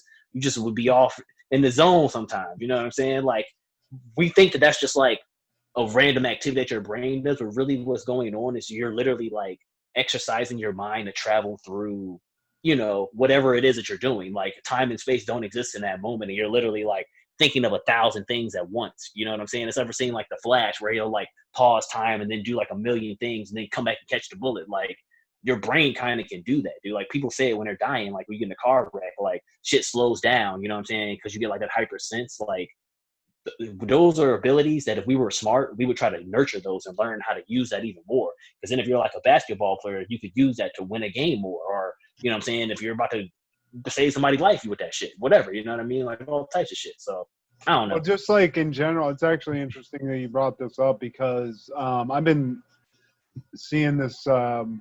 There's like a program for cancer patients for like PTSD and stuff where they connect you with like psychiatrists and shit. And I've been talking to this guy who's like a PhD at UCLA, or he's like in the program to get his PhD actually.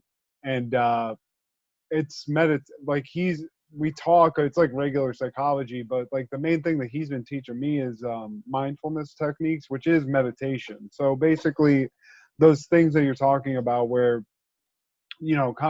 especially like if you're working and, you just have a lot of shit going on, the stresses of your job, maybe something's wrong with your car, Maybe you had an argument with your girlfriend or your boyfriend. Like all those thoughts and all those like your regrets of your life, like all the things that fly around in your head. What I've been trying to do is you actually, I mean, it is basically guided meditation where where it's not guided, you do what you said. I would come out here, sit in my living room in the dark. I put like music on because like for me it's not music, it's like meditation noise. I don't know what you would call that. It's, it's like a humming. I guess it's a SMR, I think, is some like a close relative of it. But you would basically just sit there, and like the technique I was given was like you sit, you kind of visualize yourself outside of your body, and like you kind of focus on your breath and how it feels to breathe. So you just like you focus on that's it. And if you can do that, you sort of get out of that and you start like all those thoughts that you're talking about.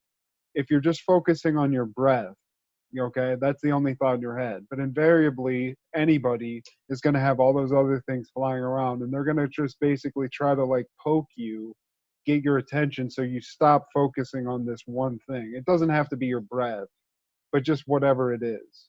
So like his technique is to like basically as you're doing that, kind of the way you take stock of what's bothering you is that those things that are needling you as you're trying to focus on this one thing are most likely the things in your life that are problems that you're viewing maybe at that time specifically or just overall. So it's like very helpful, at least for me, to like like there's certain things that I have to deal with like physically where I just like worry about like shit coming back or whatever. So it helps with that, but it helps for everything. And it's like given me, I mean, quite honestly, it's sort of where I got the idea just to start this.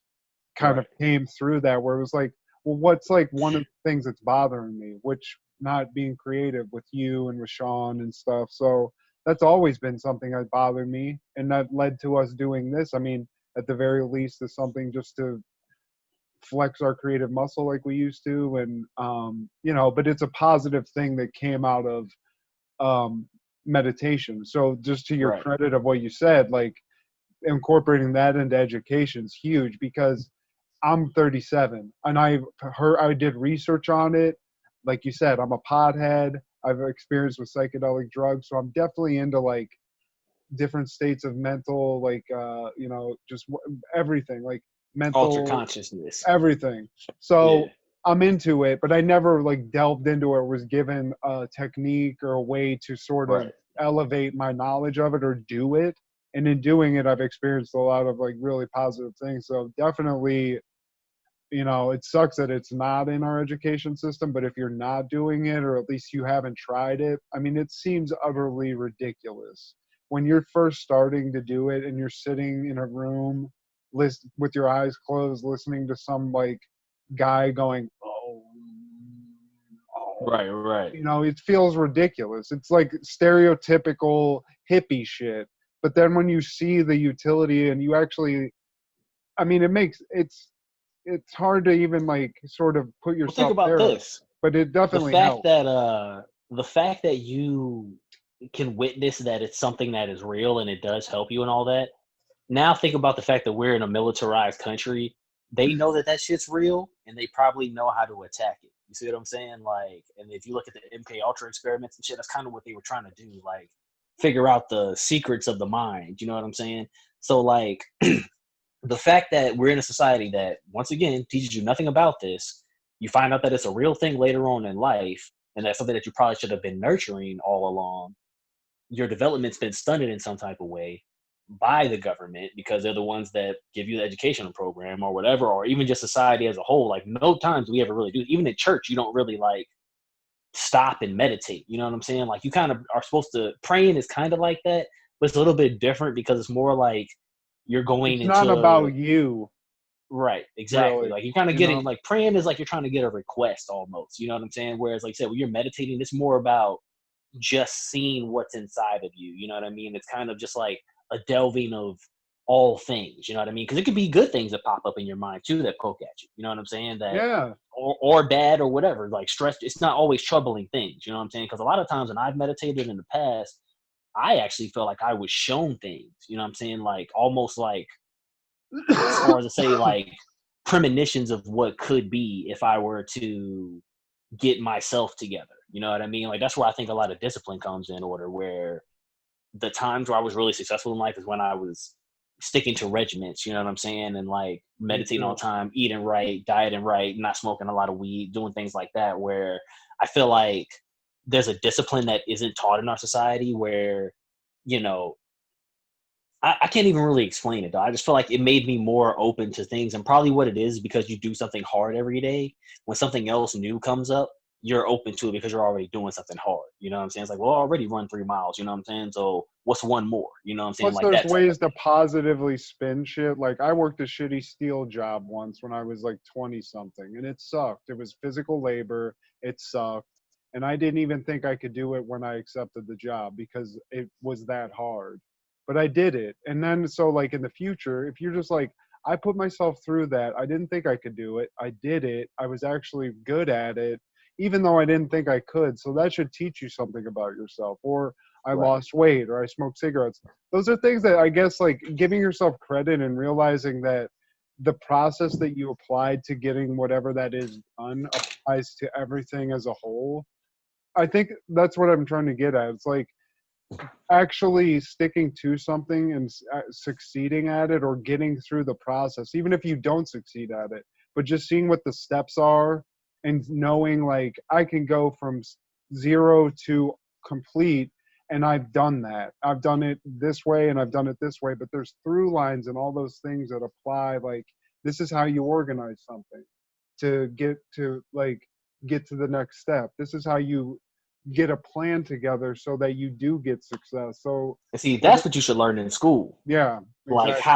how to set up those things. You know what I mean? Because like there's books out there about those exact things, like how to learn things, how to overcome, like how to set a plan out. But like all these things are things I learned outside of school. Never did I ever Yeah, sit down and they show you like, oh, well, this is if you want to learn how to do this, here's a roadmap, a thought map of how to set it out, a plan, and then follow this. You know what I'm saying? Like never any of those things. that's So why it's so heartbreaking that the mentorship thing doesn't work, because everything that I'm successful at in life, or that I'm doing well, or I've learned, I could have learned without being like, I need a degree, so I'm going to go to school to have some guy pay some guy who really doesn't know what he's doing teach me, instead of, if it's filmmaking, buy a camera and just figuring out the steps on my own of how to go make something and then edit it, and then just like step by step figure it out. Just like this podcast, step by step. How do we record it? How do I edit it? How I do I mean, put it out? legitimately, Did you just that's what you figure it should do with out? anything. Yeah, Like exactly. that should be like you should never go to school anymore. Like for the future, like unless it's like a doctor or a lawyer or something that like has to get an accredited membership or whatever. If it's just like you want to be an electrician, you want to be a rapper or whatever it is, you know what I'm saying? You want to be a businessman. You should just try to find people that are successful and ask them for their help. Because I feel like that's probably more likely they probably would. You know what I'm saying? Like as to just going to school. You know what I'm saying? Because And like you that'll probably give you a successful skill in trying. If you think like, oh hey, like networking, I want to be a radio DJ, whatever. right? Now you actually have social media, and you could probably look up somebody in your area that Right. does that, reach out to Yep. them with a direct connection and be like, hey man, and tell their story. And if they're interested, they might hit you up. It's happened to me in life where I didn't expect it to happen. Right. So And then even if they don't, then you still try to do it anyways. And then maybe they'll see you years down the road and be like, oh, you was that email I got. I forgot yeah, about that. You know what I'm saying? I'm glad it's working out. And like maybe now I can show you something. You know what I mean? You never know what'll happen. You know what I'm saying? Like that's what we were saying before, where you don't know how shit will work out. But as long as you're willing to not quit on it, it will work. You know what I'm saying? Like it's just I think a lot of times, man, like with me, one of my biggest problems was that I've given up on shit. Not even that I gave up on the possibility of it happening, but just that like I was going through shit where it's like, bro, I really can't focus on that until I get this out the way. Cause me, I'm yeah, kind of a real single-minded person where I like to have my shit in order, you know what I'm saying? So that when I do branch out and do different shit, it's not interfering with all my regular shit. You know what I mean? Like it's like I want to like get the groceries for this week and make dinner, and then while I have dinner cooked in the fridge, I want to get the groceries for next week. You know what I'm saying? Yeah. Like, so that way, like I'm just constantly ready to always, if shit pop up, I kind of got contingencies. You know what I'm saying? That's how I operate. But at the same time, like I realize shit's not always perfect. You know what I mean? So like I'm okay doing different things and stuff. But some people, like, they have no order, no nothing, and then just go out into the world. And if you ain't got no order, bro, this world will whoop your ass, bro. You know what I'm saying? Like, that's the thing that you got to realize. We live in a predatory society, bro, because you're taught to buy shit, and like they will get you, dog. You know what I'm saying? Like, you're talking about looking back and being like, this shit we should have known. Fam, like, I looked at my student loans and shit. I was like, I should have never signed this. Yeah. You know what I'm saying? Oh, Like, I mean, it's just so many regrets about that type of stuff where it's like, right. you should just have common sense where, I mean, literally like even my parents were like, you know, that's a high interest rate and stuff, but you're just like, again, locked into that like path that somebody else set for you where you have to have a degree to get a job. Right. No matter what profession you choose, you got to have a degree to have that job. And like filmmaking, one of the, like any job that we've ever had in any sort of filmmaking capacity period, which hasn't been a lot, but do you think that they ask anybody on a film set, hey, what's your degree? I mean, at the end of the day, I feel like if you just showed up on a set and we're trying to learn how to grip and offered a couple of free days of labor, by the end of the week, they'd probably be willing to hire you just because you kept showing up. You have to have balls. Like, that's the thing. That was my biggest problem. I was a big pussy for most of my life because I was afraid of everybody else's opinion. I was afraid to put myself out there and look foolish if it took that. But that's bad. Like, being bashful and stuff, I mean, it happens in life, but to find success, these are the things that I've found that have helped me get past the plateau that I'd found myself in previously. Like, fucking nutting up and just, even if you're like, I don't know, I don't want to like rock the boat. If you have a valid opinion to make, or if you're in a job or something, like, I used to not want to put myself out there at all. I didn't want anybody to notice me. I don't want, and this applies to life too, but like just nutting up and being like, my opinion's valid. I'm going to tell like, this is what I think would work. And even if they don't agree, you've done something and you've put it out there. And most of the time, here's the thing I found. Most people in the world, they don't have that. So if you put an opinion out there, most people are just going to glom onto it because they don't have an opinion, because they don't have the tool of like being confident in themselves. So confidence. And the other thing that I hate is scheduling. But you have to like, I've found that if this is the sales job I have, or it's us doing this podcast, or even like I caught up with a homeboy of mine from just like back in the day, my buddy Steve that I lived with in the dorms and, knew in Ohio and stuff. But even with catching up with a dude I used to know in Ohio, I had to schedule a time with him ahead of time to have the call so we could connect. But it works, and it works in all those things. So like those two things for me are the things that I sucked at as a younger dude.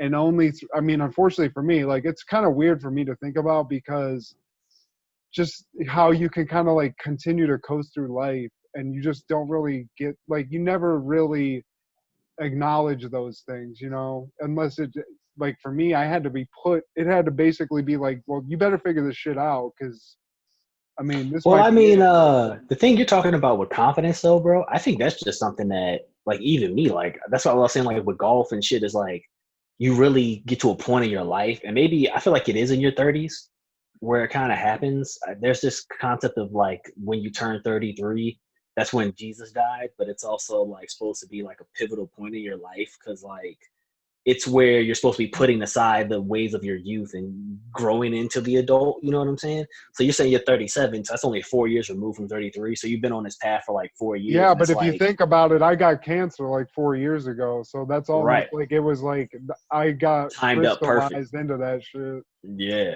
But I mean, even me, like, I'm 32 and like I feel it too, where it's just like there used to be an uncertainty in my mind when I would do things, even things that I've done all the time. You know what I'm saying? Like, that's why I can kind of point to golf because I played it for a long time. And never had a time where my mind where I got good enough where I could say, oh, I see why I did that wrong there. I fucked up. You know what I'm saying? Because like that's even what we're saying with like life is like when you get to that point where you can be introspective on yourself, be like, oh, I fucked up right there. Like I shouldn't have did it. Like I told you, like I allegedly beat somebody up. And then like the first thing I told you was I shouldn't have did that shit. I was fucked up. I was wrong. You know what I'm saying? Like just shows you like you get caught in traps and shit and you make back steps, but then you even grow from there too. But like same thing, what I'm noticing is that when you start having that confidence being like, oh, like I've been in this situation before, I know what to do. Then you come at it with just a whole nother developmental style, like your mind is different, everything. And like just that confidence, dude. Like I think it might take 30 years for an average human to really become confident, dude. I think that is what it is. Because like you gotta realize, I mean, even people that we look like they got it together, they might just be winning financially. It doesn't mean that they have their shit all mapped out, that they're confident in what they're doing. You know what I mean? It just might just be working. You know what I'm saying? But like, you've done things that have been uncommon. You've thrown up shots in basketball games that have been like, shit, that shit went in, but I didn't think I was gonna make it. You know what I mean? Like shit like that happens. You know what I mean? So like, it's probably more so that. But I think that just that, because you got to realize they say like, what, your mind's not even fully developed until you're like 25 or something, bro. You know what I'm saying? So then like that another 7 years from that is basically when you're turning 33.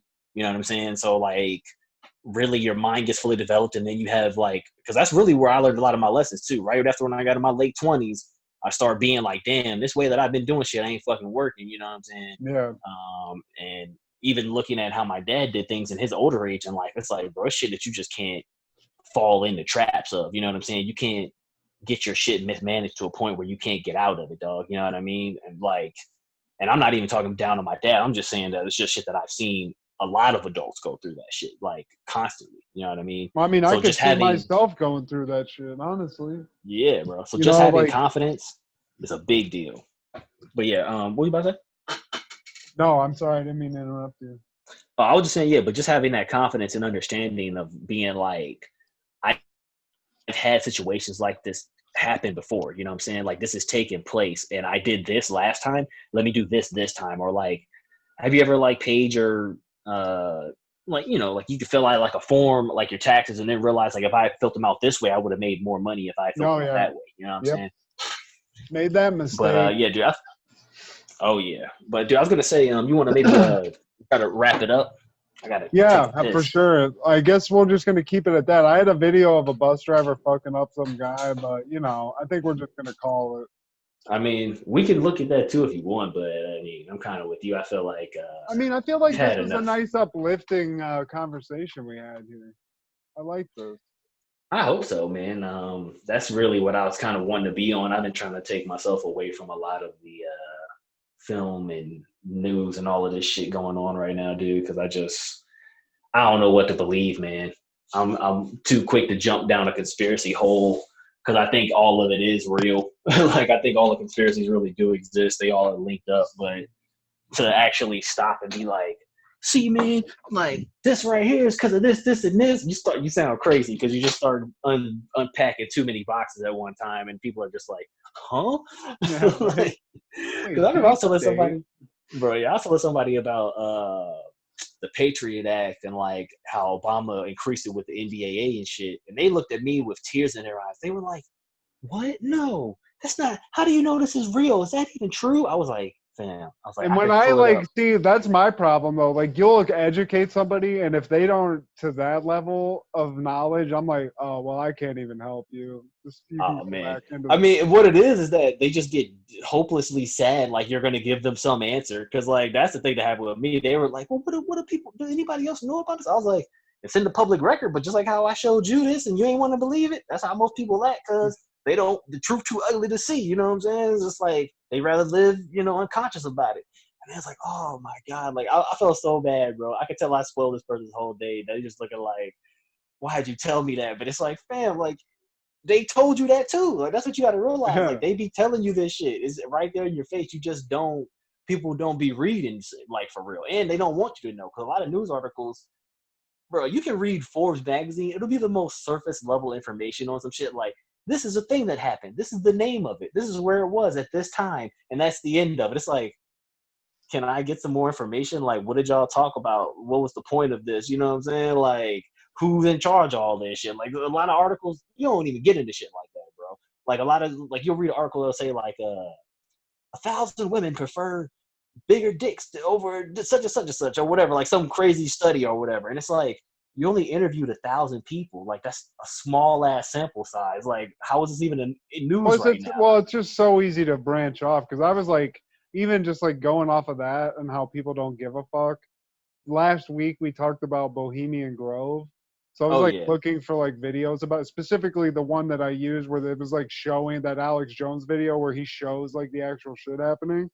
Yeah. I was like reading some of the comments and like because it's like it's what's crazy about that is specifically is that that's I mean, it's crazy. That's people doing like a satanic ritual that are all like high level politicians, rich people. And if I told a normal person that, I'd be like, that's bullshit. But all those stories that I was pulling from were like CNN.com. It's like mainstream news that everyone knows about. And even in the comments of the video, I remember one guy's like, it was a couple like, oh my God, I didn't know like Richard Nixon, you know, all these people that they named were in this. This is crazy. And then like a little bit below that's like a guy like, well, are you saying 4-H is a damn government conspiracy or something? It's like, no, motherfucker. Like, why is this even part of it? And then it just goes down into like thousands of other people commenting on it. So there's so much to pay attention to. Yeah, man. If you don't know, like, I don't know. I don't know why I glommed onto that when I was younger, but it's almost like it does me a disservice now because I know that's just that shit, one and I'm thing. like broken down by it. I'm like, well, we can't fix it. So I mean, I get it, but that's to me was like that's why I liked when that what was that shit called where that documentary that everybody was watching on the internet for a long ass time was out there. You know what I'm talking about? That like 2-hour one about the 9/11 and all that shit. What's that shit called, bro? I forgot the name of it. Damn. Marijuana affects the memory. It was like literally the biggest one of all time, bro, because we all watched that shit. Zeitgeist. Oh, okay. My bad. Yeah, that's what it was. Yeah, Zeitgeist. That's what it was. I could not remember the name of that.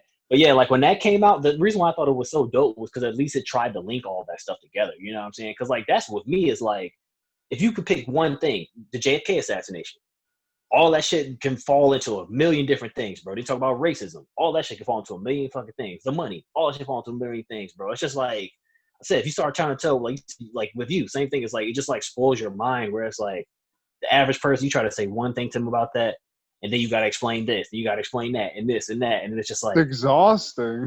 Yeah, bro. You just sound crazy, man. And like I said, a lot of that shit is really true because they have come out and put it in the public record. Like you said, it's on CNN and Fox News and all these places that you consider real news authorities, and they're reporting on the same thing. Like, I mean, they talk about that Bilderberg group too on like MSNBC. They're like the new Bilderberg meetings happening this year. It's like, why are you just advertising this like it's the next, like the PS5 launch or some shit? Right. It's not the same shit. Man. Exactly, man. But the thing is that, like I said, it's truth in all of them things to me. So I just feel like we as American people, we got to link up and just realize it's like, bro, they've been pulling the wool over our eyes for way too fucking long. And the only way we can ever get over it is we all got to be on the same page. Because if one person just says it, they can kill one guy. You know what I'm saying? They can kill me and you quick, but it need to be that there's millions of people all on the same page being like, yo. So, I mean, honestly, we should be trying to teach more people about that shit and really have our facts lined up where you can just kind of drop it all out in a row on somebody. But even then, I don't think they would be willing to want to listen, dude, because people like the past. You know what I'm saying? They like the security of how things work. You know what I mean? Dude, there's a new PlayStation coming out. I don't got time to know about satanic child molesting cults that are running the World Health Organization, okay? Well, I want to play Spider-Man 2, okay? Right. I feel you, man. I feel you. But if you ask, some other people out there, young Pharaoh will tell you. Yeah. I'll tell you some shit. Tell you that, man. Tell you about that Campbell soup, dog. Shit. About that McDonald's. And that video I sent you, he said that they put ground up people in McDonald's hamburgers. Yeah, man. So, you didn't know that? I mean, hey, you man, didn't catch that? I did taste it. I tasted a little bit of that elbow. That's what that Impossible Burger is, bro. That's not. I tasted that shit. Yeah, I thought something tasted a little off. Now, somebody told me they ate one of the Impossible Burgers. That shit made them so sick, dog. And I've been seeing a lot of people saying that like you get like flu-like symptoms from eating that shit. So really, Impossible Burger gave everybody coronavirus. I don't really like. The thing that bothers me about that specifically is that not only did they, it's like something that is mass produced, which isn't usually good to eat on a regular basis, but they manufactured it to like resemble meat in all ways. And even if they're using like beet juice to make it look like it's bleeding when you cook it, it just seems weird to have something like that pre-produced and pre-packaged and just like edited so much that there just has to be some fucked up in it. I had stopped eating meat for a while, and then I like started eating like some of the like substitute things, like like the chickenless nuggets and shit.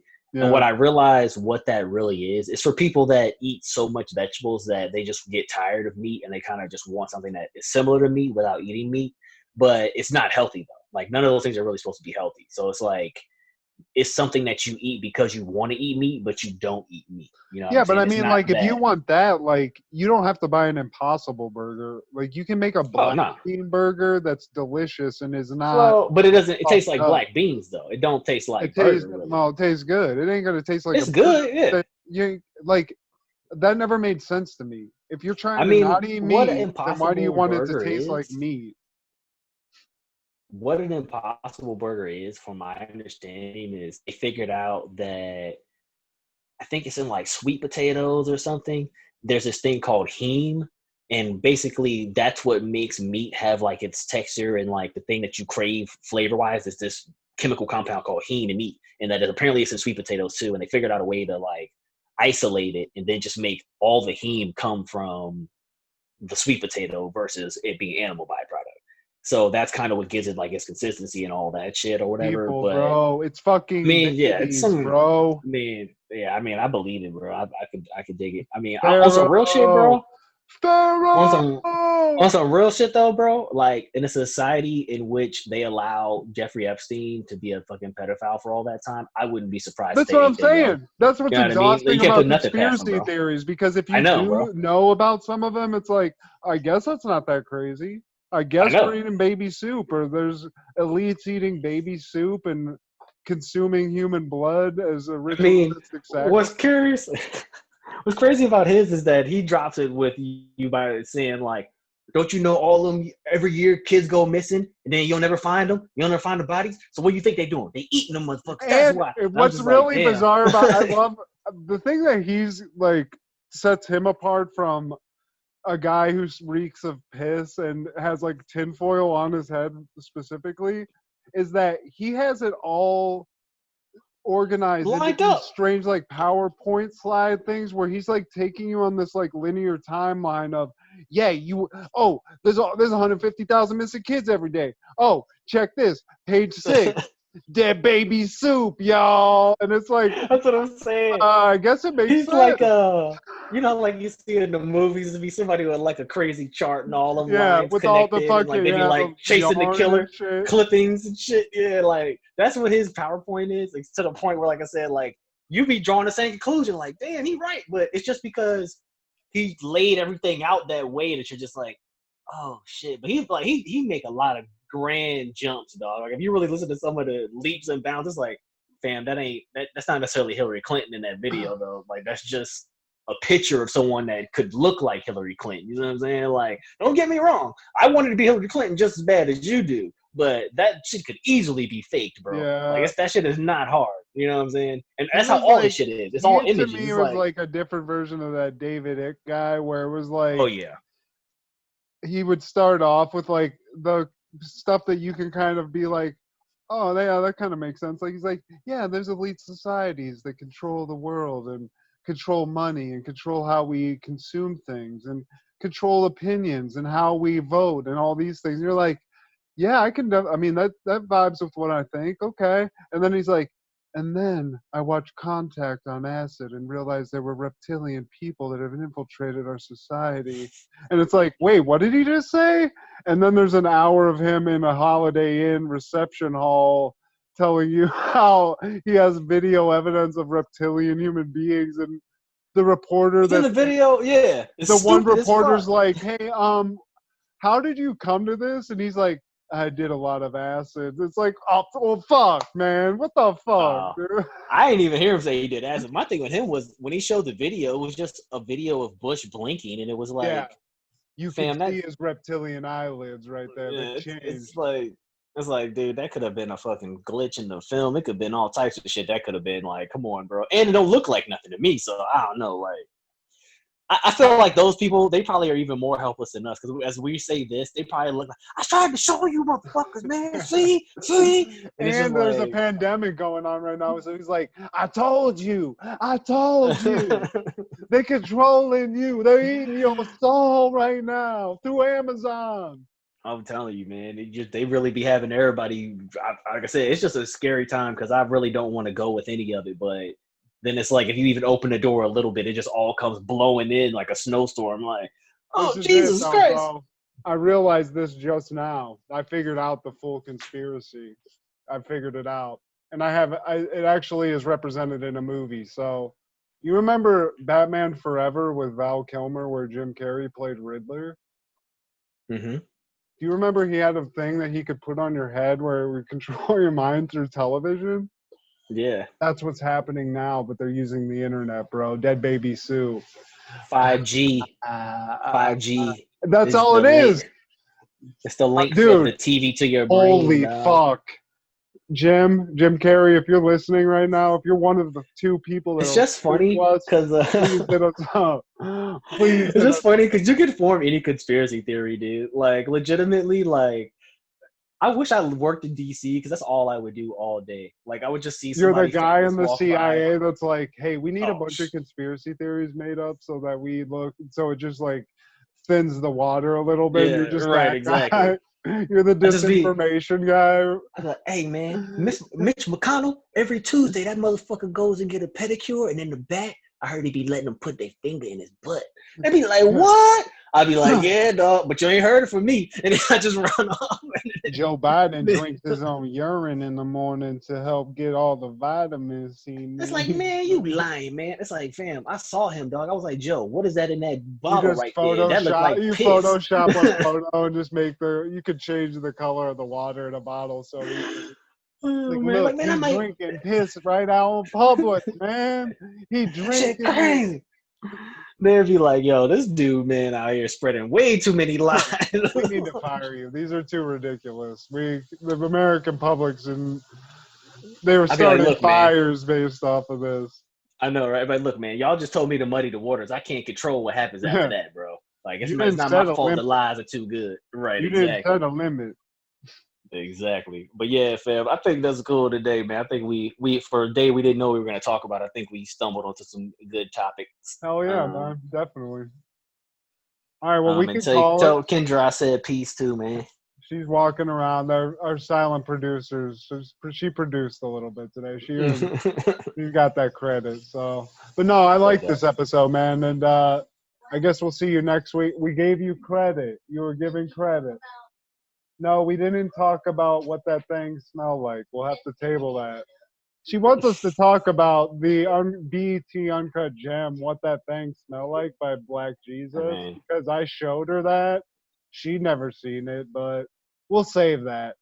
We'll table that. It just shows you how deprived her generation was, bro. BET Uncut. They didn't have BET Uncut. Do you realize that?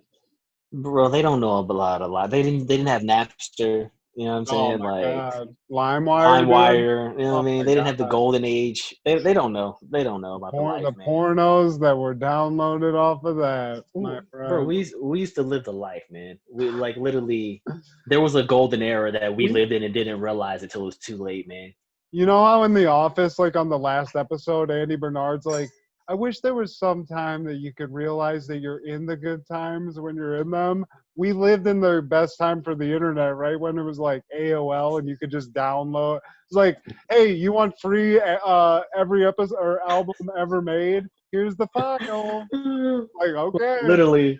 Like, and it's done in like 2.5 hours, too. That was thinking about it. Like, it would take you, sometimes it would take you 8 days, but at the end of it all, he's like, man, I literally had every album. Like, man, that's what's up. Good looking. And it would be like, you have 20 of 50 transfers. You're like, I need to get that up so I get this episode of The Wire I've been wanting to watch, whatever that shit was. It was Damn, I literally missed that. anything and everything, dog. Yeah, I mean, now they've, taken the internet. It's all in the pockets of big corporations, bro.